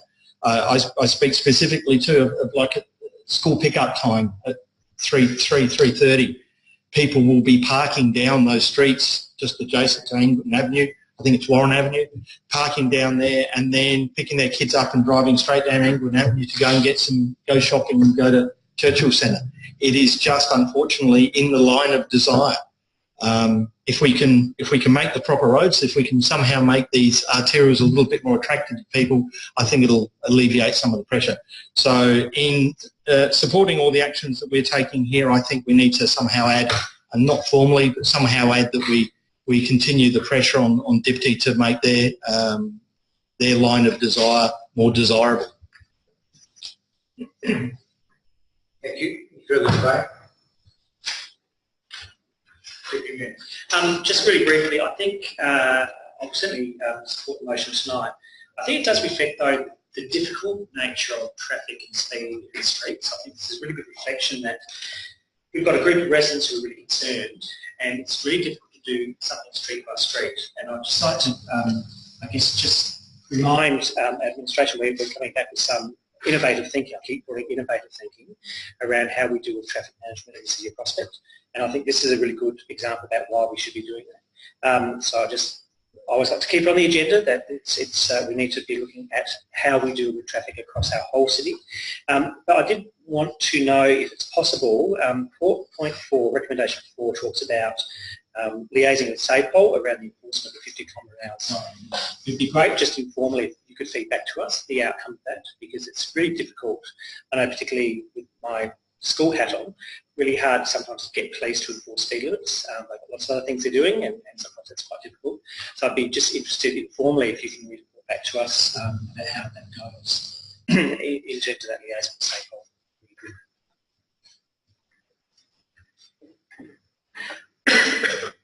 Further debate?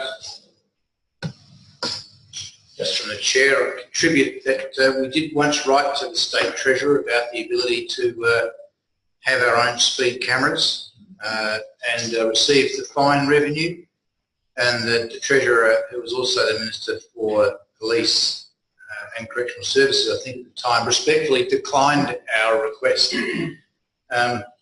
which is fine, but didn't put on more cameras to be able to make sure that we could enforce the speed limits. And unfortunately, they put them on the main roads during peak hour and in our side streets after peak hour, in which case you generally catch nobody.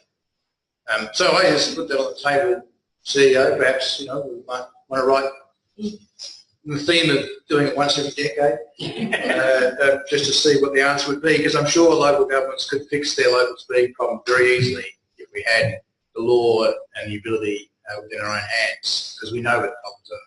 Maybe elected members could be given speed cameras. I won't recognise the Deputy Mayor speaking out of turn. It's completely silly.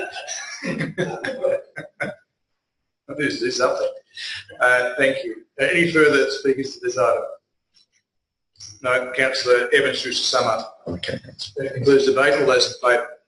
Against is carried unanimously. Item 13.6, the Local Government Rate Oversight Amendment Bill 2018. Recommendations on page 244. Again, quite a lengthy report. Any background information? 13.5. Oh, sorry. I missed one. Sorry, item 13.5. The Local Government Boundary Adjustment Amendment Act. Thank you, Governance Officer. 2017, page 184. Do I have a mover for that? I understand there was a good discussion at the workshop. I expect this reflects it. Councillor Barnett, do you wish to speak to it? Yes, I was going to say we had quite a robust workshop on this matter as well. So I commend it to be moved. Thank you. Do I have a seconder? Councillor Backer, do you wish to speak to it? Thank you. Any further debate? In the case, all those in favour? Yes, it is carried unanimously. Now we get to item 13.6, the Local Government Rate Oversight Amendment Bill, which is still as long as it was before when I said so. Is there any questions? I'll ask someone if they wish to move that way. Councillor Barnett, you wish to speak to it?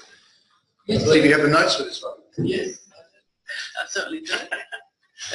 I might preface my comments by saying I think it's most undemocratic that it's already been introduced for discussion into our government before we even really get this far. So I think,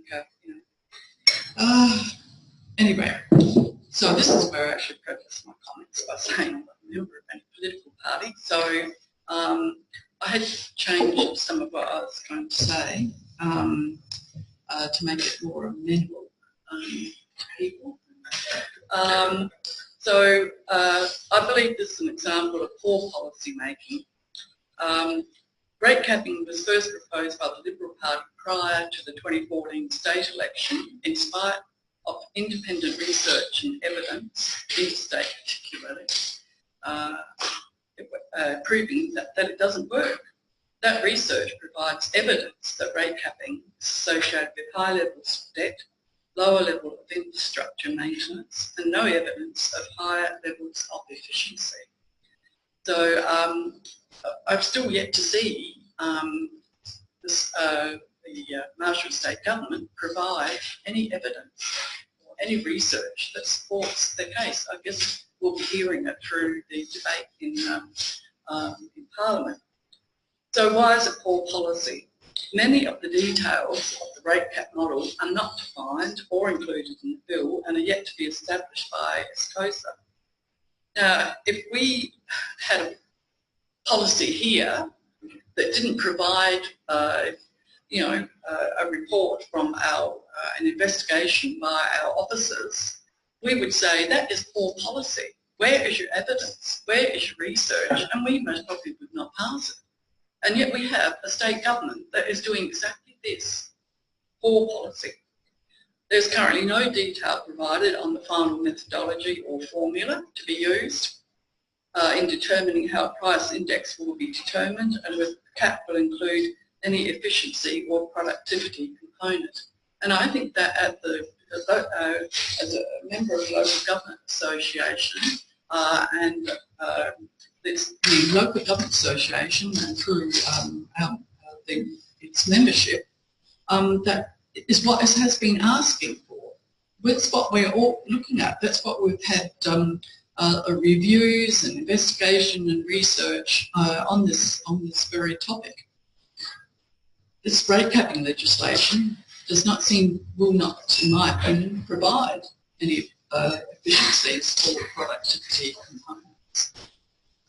Further, full details of the variation process, including potential application events to councils and the community consultation guidelines, are still yet to be determined by SCOSA. So I can't understand how state politicians can actually debate something when they don't have most of the information that's required. SCOSA has indicated that an issues paper will be released in August on these additional details. And so forth. So if the current state government wants to address the cost of living pressures on people, I suggest they start with getting rid of all state government cost shifting onto local government. That would certainly make us a bit more efficient. That would certainly give us some more money, whereby we could reduce our rates. All the South Australian government political parties in power should be first addressing the cost shifting by the state onto local government before entertaining the idea of rate capping councils, or as I call it, knee capping councils. Get rid of the solid waste levy, 50% state government increase on costing council ratepayers, an extra $4 to $5 million in 2018-19. Get rid of the natural resources levy, increased to 9% in 2018-19 for some councils. Get rid of the mandatory 75% rate rebates for community housing. Instead of rate capping, let state and local government work together on a more constructive approach, such as productivity reviews, and examples such as the Local Government Association's review and restructure of the local government sector's mutual liability and workers' compensation scheme.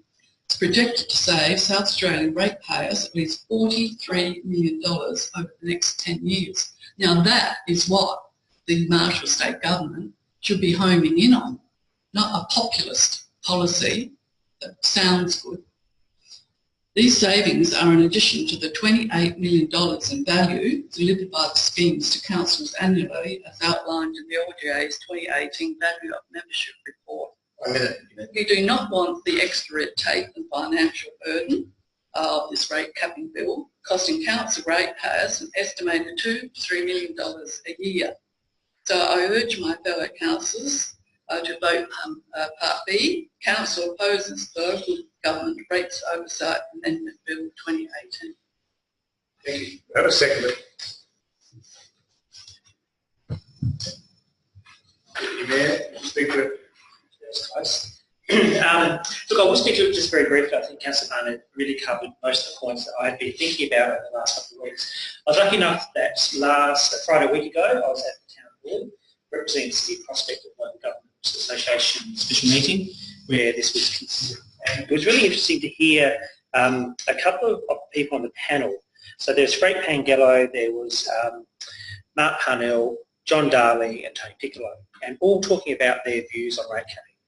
And quite frankly, Frank Pangello and SA Best have said they're not going to support it. They've come out quite outright and said they're not going to support it. Mark Parnell spoke very passionately about local government and what it means, and has also come out and said that he won't be supporting it. John Darley said he will consider it on its merits, and I have no problem with that. It's a sensible idea, although, as Councillor Barnett pointed out, it's being debated in the House of Parliament at the moment without some of the regulations, so that's going to be a tricky ask. And Tony Piccolo from the Australian Labor Party, who went to the election on this topic, saying they wouldn't support it, was not committed either way. So he said they're also considering their view. So I think it's going to be interesting to see the ride through both Houses of Parliament anyway, so we'll let that run its course. But I keep going back to what's the problem we're trying to solve. So I think in my professional life, my council life, whenever I deal with an issue, I think, well, what's the problem that we're trying to solve here? So is it a problem about waste in councils? Is it a problem about efficiency? Or is it about council size? Or what's actually the problem? And while I can't quite identify with the problem that they're trying to deal with in terms of rate capping, every time there's a solution that comes up and rate capping is talked about more and more, it's actually not dealing with any of those issues that I think should be important for government, things like waste and efficiency. So I think we should be looking at how we use our services, how efficient we are as a local government sector, how we can use backward services and shared services across councils. I think all those things are great, but they won't be driven by rate capping. I guess that's my biggest concern. I got this brochure as I walked in last Friday, which is just for transparency, is produced by the ASU, I think. Yes, it is. But it was really interesting because they talk about some of the things that Councillor Barnett talked about. The solid waste levy, which is costing ratepayers $4.5 million in 1819. So there's no talk about how we reduce that. NRM levy is up 9% for some councils this year, so there's no talk about how we reduce those costs. And these are costs that we just bear and pass on to state government at our costs in terms of the collection.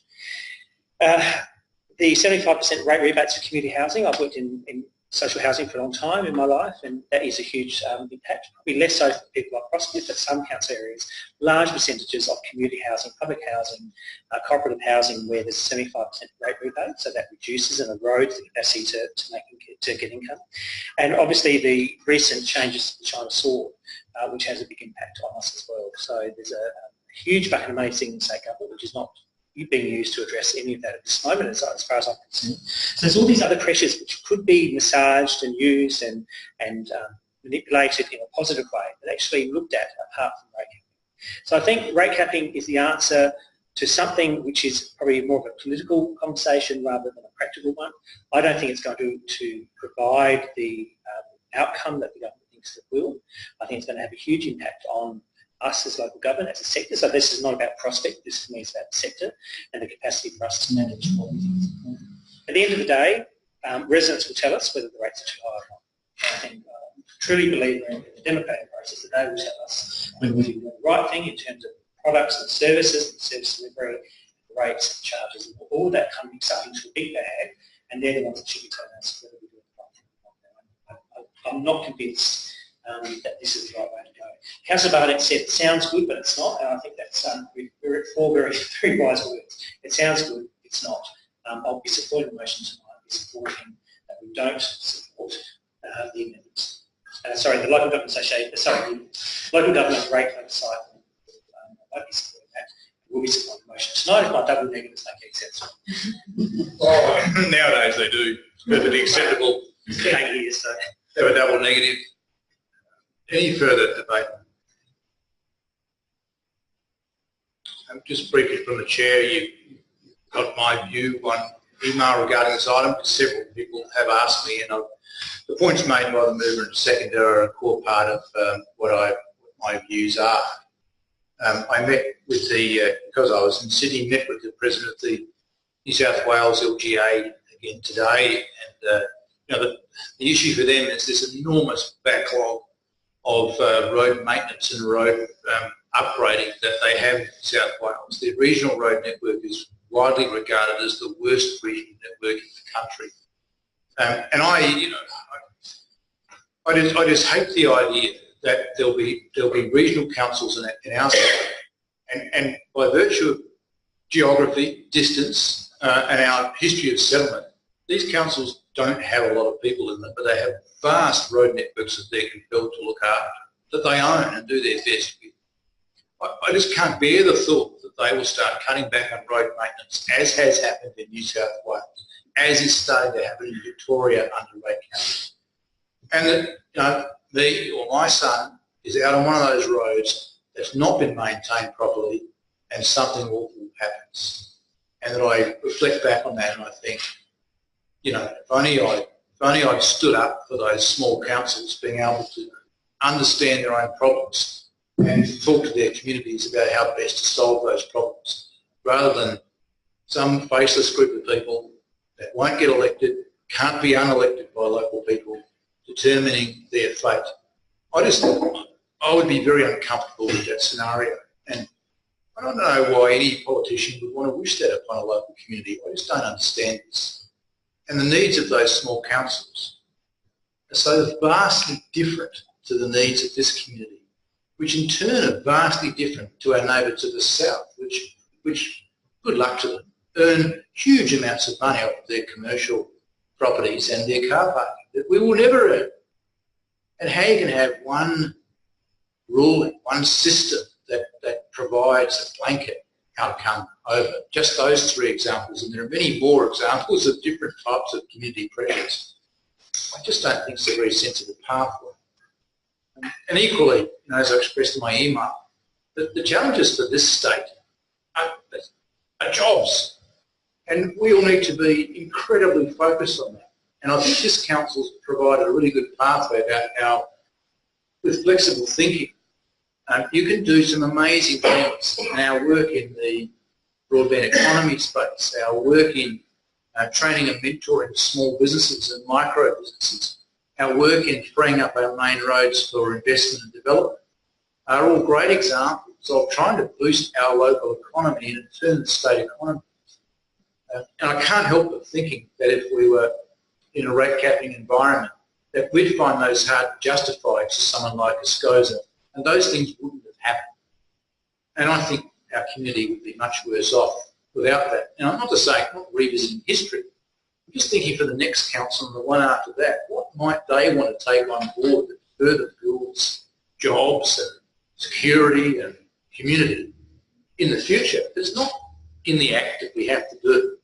It's not prescribed somewhere that it's our job, but that the community chooses to do, that they would be constrained in that activity.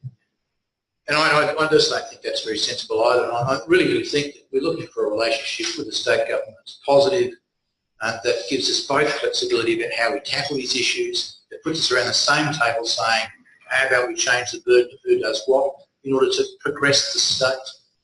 And that progression is encompassed within a framework of legislation or regulations that allows it to happen without people saying, yeah, but I'm not going to do it because you've stiffed us, you've dudded us, we don't like you. I just think that would be incredibly unhelpful. Even in a place that's doing well, South Australia needs all the help that we can get, and it's not a novel idea. It won't change over the next few years. Every first world country is having to reinvent itself in the wake of manufacturing moving to other countries and technology taking over jobs. And I think that's where we all need to be. So I commend the motion and I look forward to being able to move past this phase and having a really positive relationship with our new state government in time. Thank you. Any further debate? Okay, Councillor Barnett, do you see any need to sum up? Yes, I think it's just homing in on the fact that councils contribute significantly to local economies through local procurement and job creation. We are a substantial part of the workforce and employers. I think we've got over 10,000 employees in South Australia.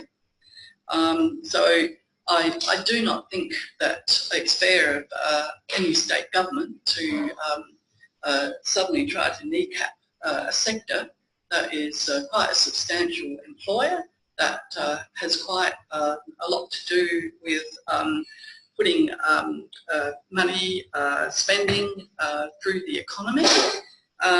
And as the interstate rate capping has shown, economic flow-on effects have been reduced as revenues restricted and hiring freezes are put in place. Now, is that what our ratepayers say they want? I think it's, you know, if you ask anybody, do they want a cut in their taxes or a cut in their rates, of course you're most probably going to say yes.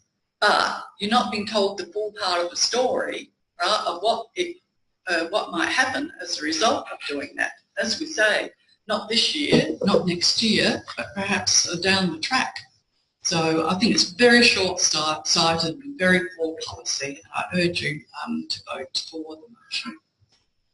Lose the debate. All those in favour? Against? It's carried unanimously.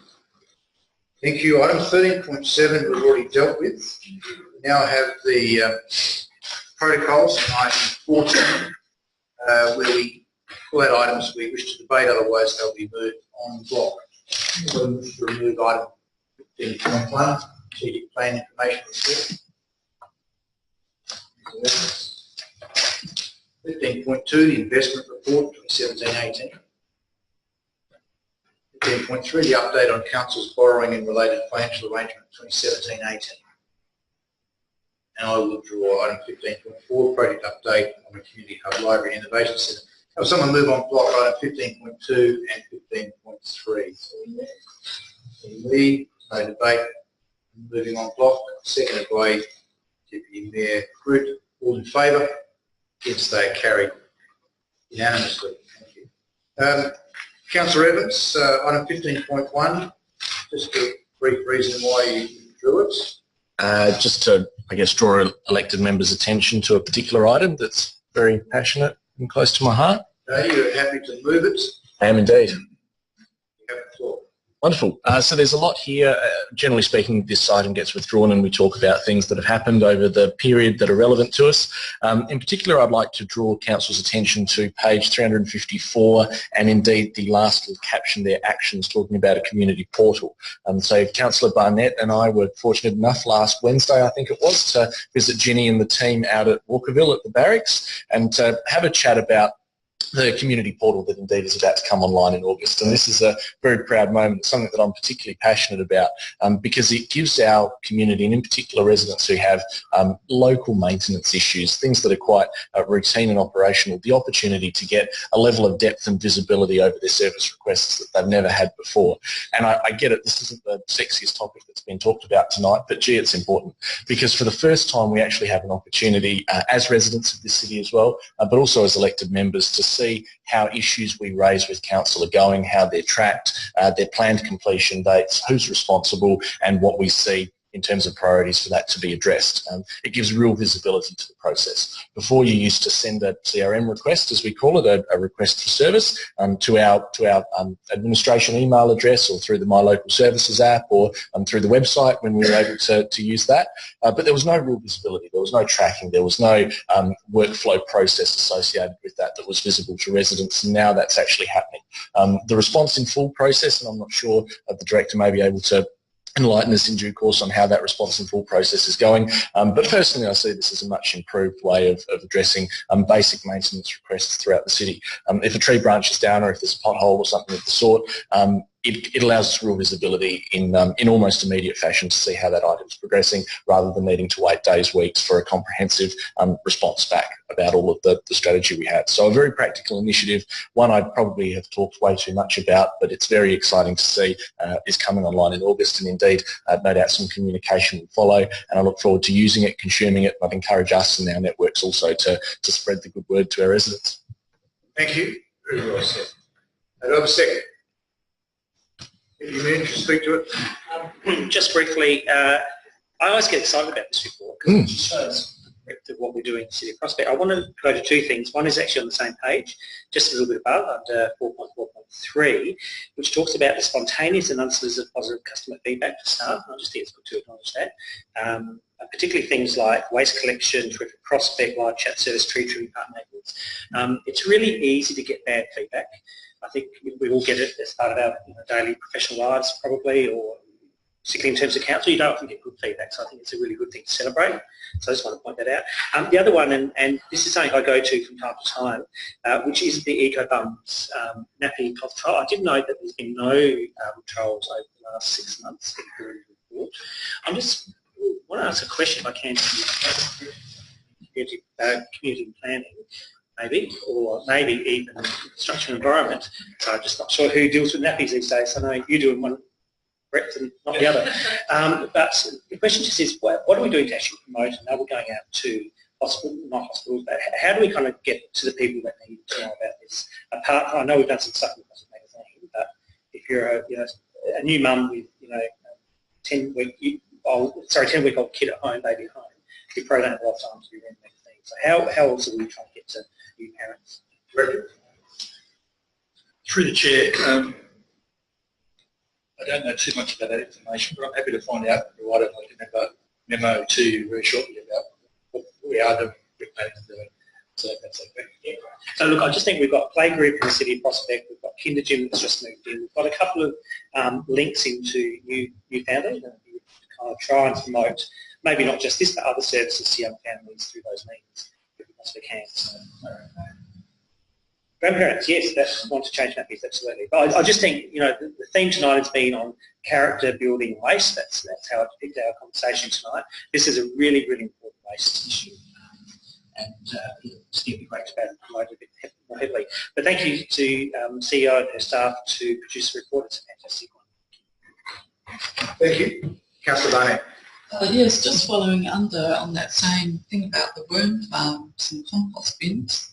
I guess it's a bit, I can only perhaps agree. We've got one application and one worm farm was purchased. Does it mean that we've, exhausted the demand out there? I maybe don't think so. I'm just wondering, if we can't perhaps sort of, look at where we're promoting now. I'm thinking perhaps through the Prospect, with their permission, of course, the community garden, there could be some information provided there. But anyway, just perhaps whoever's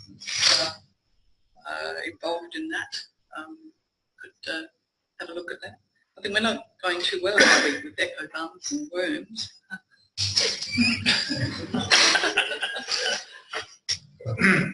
Your comment, Councillor.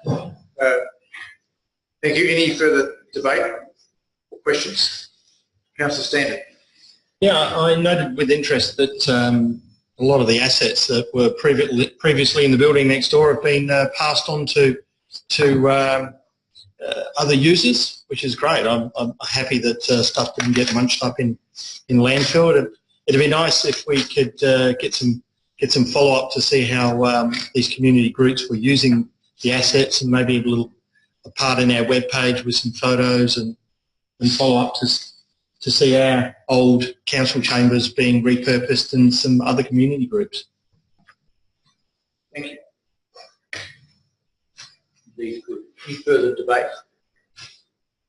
Just a couple of points I'd like to make while we've got it on the floor. Page 352 has the item about shifting the rate burden off of residential ratepayers onto non-residential and corridor development, not by changing the rate in a dollar, but by encouraging more investment. Really pleasing to see that it's now 81.4% of rates will be collected this year from existing residential rate portfolio, with the balance collected from corridor developments and non-residential. I think that's really been a steady progression over some time. I think when I first started here, Councillor Barnett may remember back in 2003, I think it was as high as 87% from residential ratepayers, only 13% elsewhere. So it has been really hard work to reshape that financial equation, but we are on a pathway which I think is positive. I'd like it to be moving faster, but you only have to do this with a level of comfort and a level of investment attraction. But it is moving steadily in the right direction. So I think that's an excellent trend, and it's good that it's now being mapped, CEO, to include apartments and townhouses, so we can really keep an eye on it. I think the other one I wanted to note was the rate of NBN take-up. It's been very difficult to get that number, page 350, right at the top, where the report states that NBN's advised that our connection rates in Prospect are 80% above the average take-up in Australia. And it's something that I think we should all be proud of, that we work very, very closely with the NBN and our community to get high take-up rates, high usage, because we really didn't believe that that would improve people's way of life, and for micro businesses, home-based businesses and small businesses, we saw it as incredibly important. And I wanted, Director, as a question for you as to whether we can get that further buttoned down and they're able to promote that as another attribute of setting up a business in Prospect that are our community are that well connected in through your other tools. Yeah, through the chair, we will be able to stand that. Yeah, through the chair, we will be able to put that figure in our prospectus in the next version of our Gig City promotion, and that was obviously a figure that we got through NBN. So I'll just see if we're able to get more regular updates on that. Excellent, thank you. And is there one for you, CEO? It was made mention of before, the spontaneous and unsolicited feedback we're getting. It's great to see that we're getting more of that. Certainly gives us a lot of comfort that we're all doing things that people appreciate. But just a tricky question for you. It says there to be not just recorded, but to be celebrated. How, I know you found that challenging in the context of, all these rules that we're bound by, but our idea was to make staff, when they've done something great, feel that they've done something great, not just get an email that says, tick. How are you doing that? How are you able to celebrate those unsolicited bits of feedback you get? Thank you very much. It is great when we do receive positive feedback, and it is certainly provided back to the staff directly through the leadership team, and that's important. We do get together with our staff regularly, so either through toolbox meetings or the all-staff mornings we have, particularly to keep them abreast of what's happening across the city, and that is a good opportunity for me to let them know we receive good commentary in terms of what they're doing. And I certainly do make the time to personally say thank you to staff when I can, and I am visiting each site, and as we are in this transition period, but certainly going up to staff and thanking them for their contribution is really important feedback directly from me. We continue to strive to do that. I know there are some areas where we can improve, and that's another area that we are focusing on as well. So I think it's great that we do get that feedback, and I certainly want to record my thanks to the community in respect to that. Thank you. Any further debate on the side? Councillor Back. Yeah, again, lots of great things that are happening. I have to stand here. Yes. Late in the night. Yeah, I just wanted to have a quick look at on page 338 in regards to library door counts. Now, I just wanted to check the figures, because obviously we've had some of the admin staff based at Thomas Street Centre. So looking at last year, it looks slightly down, but then we've also had the JP and the staff there, so I was just wondering if there was an adjustment for that. Director? Through the chair, I'll have to take that on notice to establish how much weight has been given to the fact that a number of people walking in and out of the doors are staff, as opposed to what they were before. The fact that the count is low tells me that we've probably factored it in, but I'll have to check with Ben as to exactly how that's come to pass. Thank you. Any further debate on this item? If not, Councillor Evans, to sum up. Okay, thank you. That concludes debate. All those in favour? Against? It's carried unanimously. Thank you.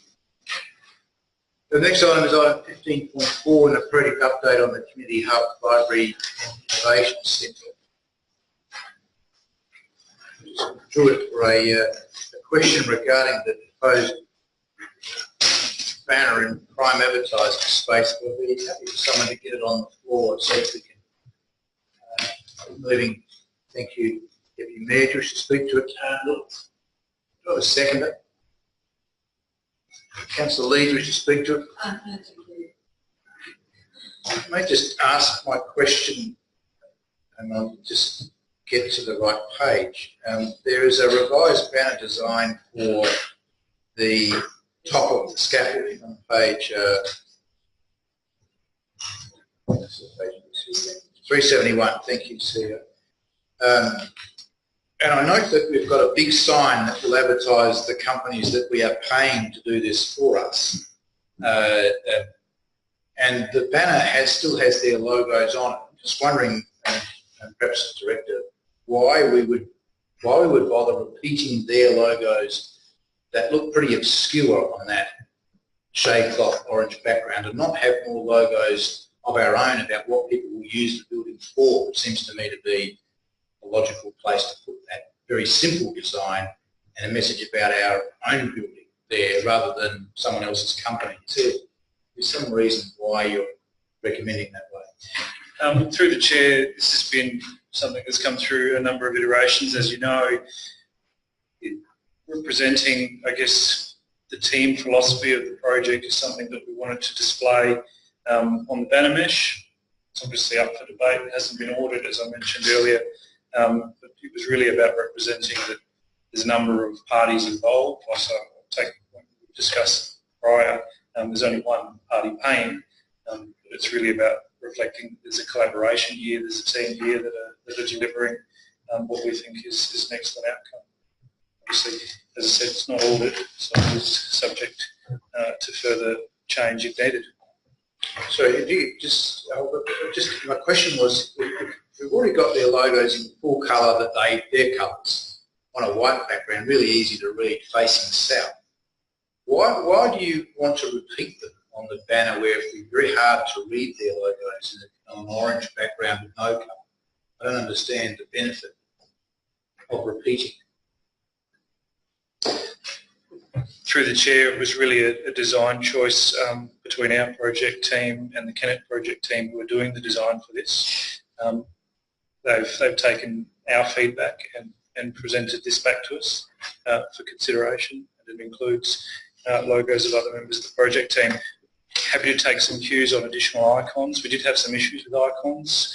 The initial design had 21 icons, and it took me 10 minutes to work out what a couple of them were. So travelling at 40 k's an hour down the street is probably not ideal. Those 8 were the ones we thought were people would be most comfortable with understanding in a snapshot. We can make them larger, we can spread them out, we can put City of Prospect at the bookends, but it was really about what's going to face straight out from the street. And that's what the two teams came up with. Thank you. I'm not surprised if we asked the builder to design a banner that they'd put their own logo on it. I'm not sure that we're asking the right person to design it, would be my reflection upon that. But I do take the point that having too many logos defeats the purpose. It's got to be a pretty simple message. And I think you've got it down to, 8. And notwithstanding some of those could be repeated. Just, I remove an amendment from the floor, but I just wanted to put that out there to people if they wanted to change this. I'm certainly not in favour of having their logos on prime advertising space for a facility that our community are paying for. When they've got a perfectly good sign facing south with their logo looking very nice and brilliant, and the back fence and several other places that they'll no doubt use. So it's not a big deal, but I just think we can do better and make it look cleaner. It's my view. Councillor Backer, you wish to speak? Yeah, look, whether they've got the builders' things on it and the architects, again, I think it's a collaborative effort. I don't have a problem with that. But we do have a communications person we employ, do we? We think we do, yeah. And one of the things that I'm really keen on is this representative of what we're trying to achieve? You know, and people are driving past. And look, Bowden Brompton do a fantastic job and they pay someone a lot of money to do it. But, you know, even if you had sort of a kid peeking through their fingers with a book or something, you know, just a glimpse of what's possible, what's new, you know, and again with the orange, I haven't seen that orange before, but maybe that's in a colourway somewhere. but even our Network Prospect colourway that we've got, the bright pink and the blue and whatever. So people are familiar with our story, with our brand, and something exciting. Because this was what this building is. It's exciting. It's not logos and static, and that's what this is representative of. So, I mean, something that is a bold image that captures people's imagination as they go by. But, sorry, too loud? Oh, sorry. See? Oh, yeah. I think it was about finished. Yes. Thank you. Any further speakers to this item? Oh, the whole item. The whole item, I'll report, yeah. Oh, yes. Because I think recognising from the members of the gallery, West Property here to see if there's any comment on the sale, the Main North Road sale of council assets. So I now read that confidentiality provisions are lifted upon contract execution. This report now confirms contract execution has occurred. And I see Reaper, just through the, yes, that is correct, is it? Sorry, Councillor, I just asked to see if we not sent the media release regarding that aspect out to elected members. No. We're going to do it. Sorry. Let's go on to it. I'll take it as a question from you, Councillor Barnett. Should we not have known before this report came out? Good question, Director or CEO. If I may, there was a memo distributed to elected members in relation to the sale, so I think the staff took it that you understood the sale had proceeded, so the media release was not presented. I apologise for that, and we'll make note of that in future communications. Thank you, because it is a policy we have here that all media releases go to all elected members, so can someone please make sure that doesn't fall through the cracks again? Sorry, Councillor Barnett. Now I understand that. And I was just wondering through the chair, perhaps CEO or director. I think in my recollection of when I was attending some of the PEG meetings on this, that if a developer putting in and would be able to talk with the I assume the CEO or the director, perhaps read, why weren't we successful or whatever. But I was just wondering in particular with the Trambarn Alliance, was it proposed to have a meeting with them and perhaps have a bit more in-depth conversation about the whole thing? Thank you very much for the question. I have actually spoken with the Trambarn Alliance and passed the information on to the director who will be acting in my role as of tomorrow for a couple of weeks while I'm on annual leave. We'll certainly try and put the developer and Trambarn Alliance together because I know there's significant interest in retaining a lot of the elements of the Trambarn, as we are very concerned in relation to that as well. So I will seek to ensure that there's communication happening. And follow up to that, I also have with the Prospect Local History Group as well, even though they are a member of the Trambarn Alliance. But, that would be good, I think, to somewhere along the track involve them. And because we're sort of then awaiting a development application, I understand, as part of the process. So my other question is, do we know yet what category that will be likely to take? Through the Chair, hard to say without an application being received. However, Urban Corridor Zone is relatively open for most developments to be Category 1, therefore no notification unless they are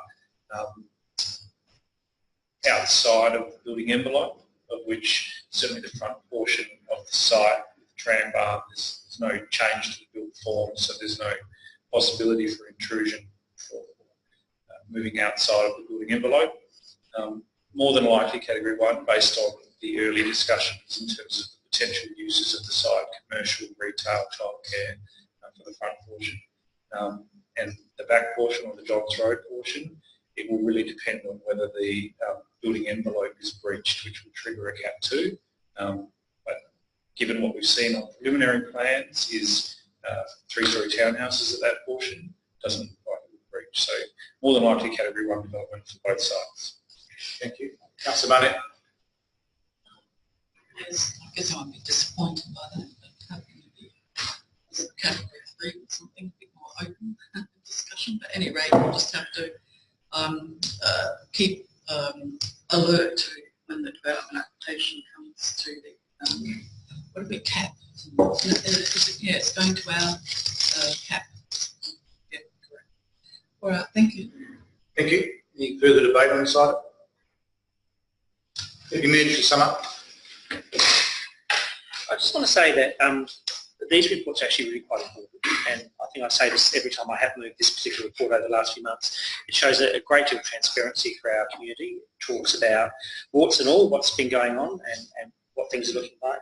I'm very excited about the building next door. I've made no secret of that, and I think this report just shows we're on track. It shows we're on track from a budget perspective. I know that the decision to sell particular blocks of land will make some people very happy and make some people fairly disappointed, and I think we just acknowledge that and recognise it. But moving forward, I think we have a great facility next door. So thank you to Kate and staff in terms of putting this report together. Just my commentary on the banner. There was no amendment, so I presume it's commentary as in what's in the report. But I think it is a really good point about. I look at sort of the icons. The icons make up less than half of the entire banner. Taking Councillor Acker's point of view about what are we trying to say and how we're trying to communicate it. I'm sure that will be taken on board by staff as they massage the final product, which I'm sure the recommendation will allow them to do. I commend the motion. Thank you. It concludes the debate. All those in favour? Against? Carried. And right, Council diary. We can see there another footy game this weekend at Prospect Oval, Adelaide versus Adelaide. There's a gallery exhibition opening on the 2nd of August. Blues and Roots series continues here. Wildly successful the last couple of times, sold out, big crowds. So if you see any elected members at those events, I'll tell you this room is chock-a-block. Get along. Even if it's just to pop your head in the door. The finals will be another event here on the 4th of August. And of course another game up at the Oval. General business of an urgent nature. Is there anything of an urgent nature to be raised? No, that being the case, there are no confidential items either, and I'll close the meeting.